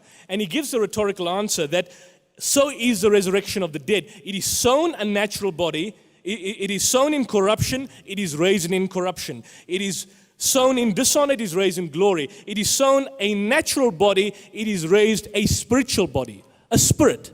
There is a natural body and there is a spiritual body. Now, if you look at just one particular post-crucifixion appearance, the appearance of Jesus to the upper room in Luke chapter 24, verse 36. And Mike hasn't dealt with any of these points. Mike hasn't dealt with any of the issues pertaining to the appearances where I said that the disciples express a significant amount of doubt. It's intertwined and linked to the particular topic, but let's deal with this specific issue. When Jesus goes to the upper room, and he tells his disciples, peace be unto you, we were told that they were terrified. Now, why would the disciples of Jesus be terrified? The writer says because they thought he was a spirit. My question is, did Jesus look like a spirit? Did he? And the answer is no. So why did the disciples of Jesus think that the man is a spirit when he didn't look like one? Why? And the answer is quite obvious. That the disciples of Jesus were not eyewitnesses or ear witnesses to the happening. They had heard from hearsay that the master was hanged on the cross. They had heard from hearsay that he had given up the ghost. They had heard from hearsay that he had died and was buried for 3 days. All their knowledge was from hearsay. And so naturally, at the last juncture of his life, in Mark 14:50, we are told that at the most critical juncture, all his disciples forsook him and fled. And now he appears before them. And so naturally, they think he's a spirit. So what does Jesus say? He says, behold my hands and my feet, that it is I myself. Why would Jesus say such a thing? Behold my hands and my feet, that it is I myself. Handle me and see, for a spirit has no flesh and bones, as you see me have. Now, in somebody's language, if someone says that a spirit has no flesh and bones, does it mean that it has flesh and bones? In other words, if we are to look at this particular account, and I'm not atomizing the text, look at it in its particular context. Jesus was saying that the body that they were seeing was not a translated body, was not a metamorphosed body, it was not a resurrected body, because the resurrected bodies are spiritualized. Who says so? Paul. Who says so? Jesus. When the Jews come to question him about the lady with 7 husbands, what's going to happen in the afterlife when they all want to have her there, Jesus says, neither shall they die anymore, because they shall be equal unto the angels. They will be angelized, they will be spiritualized, they will be equivalent to spirits. And here Jesus is saying, a spirit has no flesh and bones as you see me have. Mike, what's he trying to say? Why is he saying specifically that? And not only that, he goes on further. They said, while they yet believed not for joy and wondered. What does he then say? Have you anything to eat? And they gave him a piece of broiled fish and a honeycomb. And he took it and he ate. To prove what? What was he trying to prove? Albert Schweitzer, in his book In Quest for the Historical Jesus, said that if Christ had only eaten to show that he could eat, it would be something docetic, a make pretense. What was he trying to indicate here? And they gave him a piece of broiled fish and a honeycomb, and he took it and he ate before them. A spirit has no flesh and bones, as you see me have. What about John's account? In John's account, we are told that when Mary Magdalene comes to the tomb, we are told that she goes to anoint him. Anoint him means to rub, to massage. We know that in Jewish custom, there's no massaging or anointing the dead body after 3 days. And rigor mortis sets in. If anyone wants to anoint a dead body, it will fall to pieces.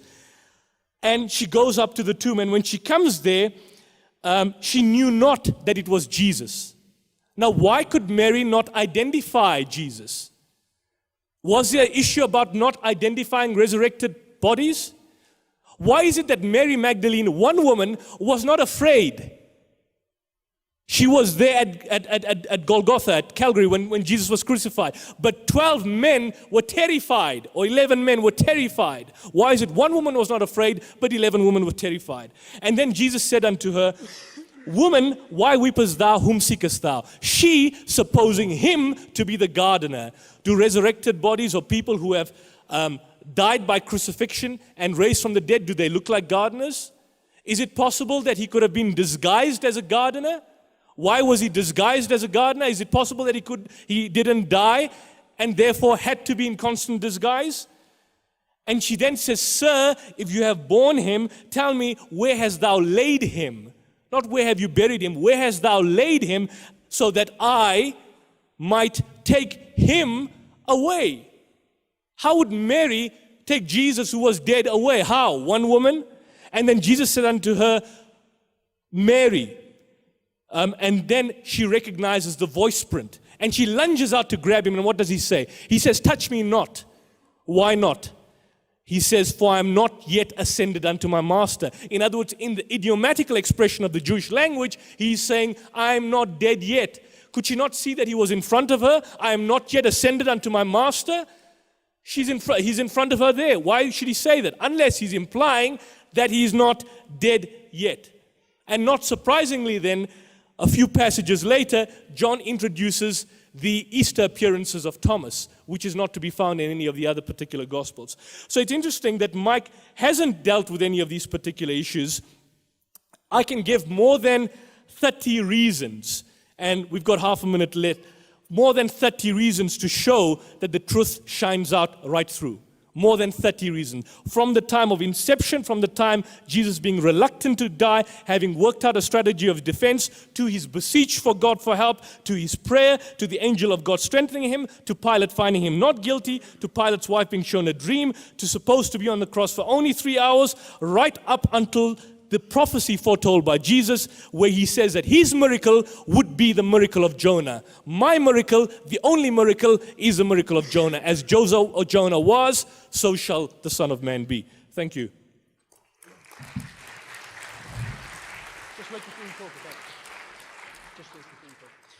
All right, we will now have, Mike will have a chance to give his closing statements. He'll have 5.5 minutes for his closing statement, because he had the first word. After that, Yusuf will have the last word. Well, thank you, Yusuf. This has been very enjoyable this evening. Again, remember in my opening statement, I said I would be defending two major contentions this evening. First, there are good reasons for holding that Jesus died by crucifixion. And second, there are no good reasons for denying it. So I just want to kind of wrap this up. I presented 6 reasons. Now, the only ones that 6 that I need to address is the early one, because Yusuf hasn't responded to those others after my rebuttals. He came back in his second rebuttal here and said that the Gospels were unknown to Paul and because they hadn't yet been written. That's right. That just shows how early this was. And here he is talking about how the Gospels had legend and stuff in it. Well, I'm giving him the earliest information, and he doesn't seem to like that either because it doesn't agree with the legendary stuff later on. I don't get that. The Gospels were based on the traditions about Jesus, but Paul got his information from the eyewitnesses who would later form this tradition. So again, it's pre-Pauline, which means it's very early. He still didn't answer my sixth argument, too, about Jesus was a prophet who prophesied his death. If he actually died by crucifixion, then Islam is a false religion. If Jesus did not die by crucifixion, Christianity is a false religion. If Jesus died by crucifixion, Islam is a false religion. Now, about some of the arguments he gave on the other side here about arguments to deny Jesus' death by crucifixion, he said that Jesus tells Mary not to touch him because he had not yet ascended, so he wasn't dead. Well, take it within the context. Stop committing the cherry-picking foul. Ladies and gentlemen, there's enough cherries being delivered here this evening. I hope you like them because there's enough to go around for everyone. When you look at the statement here in the context, this is immediately after the angels said that Jesus has been raised from the dead. So if you're going to take this thing about Jesus saying, I haven't ascended to my Father yet, why are you going to accept that but not the proclamation of the angels that he's been raised from the dead? Now, the one I did forget that I didn't see in my last one that I couldn't make out is that when Jesus died, he wants to know from me when Jesus died, and he said he didn't like my argument that, you tell me when Surah 4 was written. He says that's a poor argument. I agree. I'm giving it to show the ridiculousness of his argument there. It doesn't really apply. Okay, he says there's an issue with, did Jesus die? Did he rise? No, this isn't an issue. I showed how we can deal with these separately. I checked with Johan a little bit just before the debate, and he confirmed that he sent an email to Yusuf confirming that this is what the topic of tonight's debate was going to be on, Jesus' death by crucifixion. The natural versus the spiritual body. And he says, look, the disciples thought that this was a spirit. Why would they think it was a spirit? They thought Jesus was dead, but he appeared to them in body. No, that would have been a resurrection body. Every single account that mentions this, like Luke, like Matthew, like Mark, like John, like Paul, they talk about the bodily resurrection of Jesus. And in 1 Corinthians 15:44, that it's sown a natural body and raised a spiritual body. I looked through all the extant Greek literature from the 8th century BC through the 3rd century. That's 1,100 years, 11 centuries. There are 846 occurrences of the term psychikos, which means natural. There are 1,130, I think, occurrences of the term pneumatikos for spiritual. Psychikos does not mean physical. He was right in saying it's natural. So it's not a contrast between physical and spiritual, material versus immaterial. That's not what Paul's saying here. He uses the term a little bit earlier, the same two terms in 1 Corinthians chapter 2, verses 14 and 15. Again, a few chapters earlier than 15 here, where Paul says the natural man doesn't understand the things of the Spirit, for they are spiritually discerned. In other words, it's kind of like Paul is giving out free T-shirts to the members of the church at Corinth saying, the wisdom of God here. And then when you look on the other side, it says you wouldn't understand. It's a spiritual thing. So that's what's going on here. It's not, again, comparing the material with the immaterial. That's a misreading of the text. So it looks like I've answered all of them here. I appreciate your attention this evening and you guys sitting through this, but I think it has become abundantly clear where the evidence points. Jesus died by crucifixion in the 1st century. But I do want to say, since Yusuf does want to deal with the resurrection, I will say this. It didn't end there. There's some really good news. Jesus did rise from the dead. And I'll wait, because I'll wait around for 30 minutes, and if Yusuf wants to debate on it, I will be here. Thank you.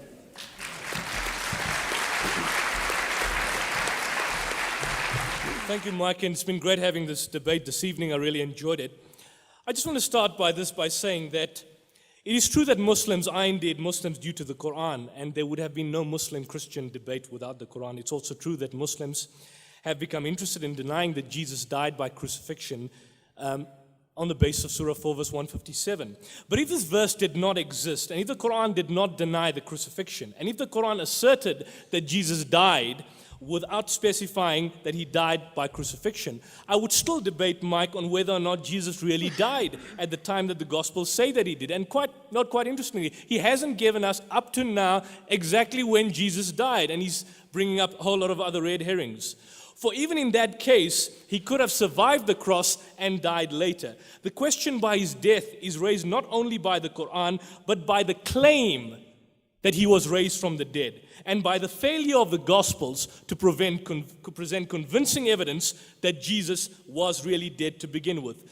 And it's not a question of, I understand we might have had a miscommunication, I accepted email communication, but it's Paul that has compounded the problem. Paul made the resurrection of Jesus from the dead the crux of Christianity. For him, everything stands or falls on one question: did Jesus really rise from the dead? Paul, however, declared that Jesus died as a curse for us, which means he is admitting that Jesus died under the curse of God. Now, if Jesus died under the curse of God, what reason do we have to believe that God would vindicate a person who died under his curse? None. Atheists have no reason to believe this because they start with the hypothesis that there would be no God to vindicate the accursed persons. Believers have no reason to suppose that God would want to vindicate a person who was under his curse. If anyone says, as Mike had just concluded, that the accursed person actually rose and came back to life after he was once dead and he was vindicated by God, we should be prepared to examine the records of the extraordinary event and not just simply say, well, that's not the discussion. It is intertwined. I made specific reference to Raymond Brown, who in his 2-volume work, The Death of the Messiah, writes that crucifixion pierces no vital organs. We must therefore wonder what was the physiological death or cause of the death of Jesus. Mike hasn't dealt with this issue. Moreover, Brown notes that Mark's gospel, the earliest of the 4, indicated that there was some doubt on the part of the Roman governor Pilate that Jesus could have died at that time when the gospels indicate to the time of his death. Again, Mike has not dealt with this particular issue accordingly.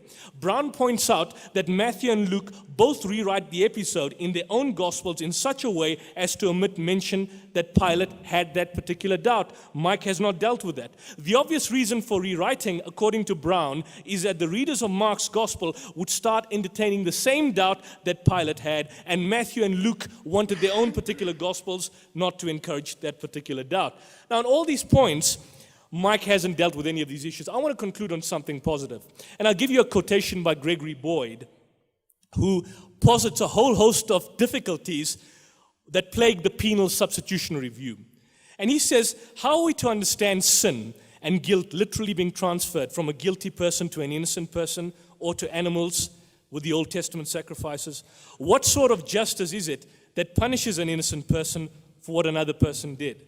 How are we to reconcile the idea that the Father needs to exact payment from or on behalf of his enemies with Jesus' teaching and example that we are to love unconditionally and forgive without demanding payment? Along the same lines, how do we reconcile the idea that God cannot be reconciled with sinners without his wrath being satisfied with blood, with a pervasive scriptural description of God forgiving people? Again, who died on the cross? Why could God have not chosen an innocent man to pay the price? To which many people will say it's not a perfect sacrifice. It's not a perfect sacrifice. God had to come down and die for the sins of mankind. To which I then always ask, do you then literally mean that God died? Because if that was the case, then who would look after the affairs of the world? And they would say, no, that is not the case. God didn't die, but then we're back to square one. Was it the man? Was it the God? What was the actual deal? How is the view that God requires a kill to have his rage placated essentially different from the pagan or magical understanding of divine appeasement found in primordial religion throughout history? So having exercised our reason, we should not neglect our faith. The Muslim belief is that it was God's will to save Jesus instead of letting him die at the hands of his enemies. The person of the greatest power and influence in this was God himself. He has the power to influence the minds of people, and God should surely have given Jesus the endurance to live through the pain being affixed to a cross. I'd like to end with a scriptural quotation. The soul that sinneth, it shall die. The Son shall not bear the iniquity of the Father, neither shall the Father bear the iniquity of the Son. The righteousness of the righteous shall be upon him, and the wickedness of the wicked shall be upon him. But if the wicked will turn from all the evil and do that which is lawful and right, he shall surely live. He shall not die. That is Islam. You pay for your sins, and I pay for my sins. Thank you.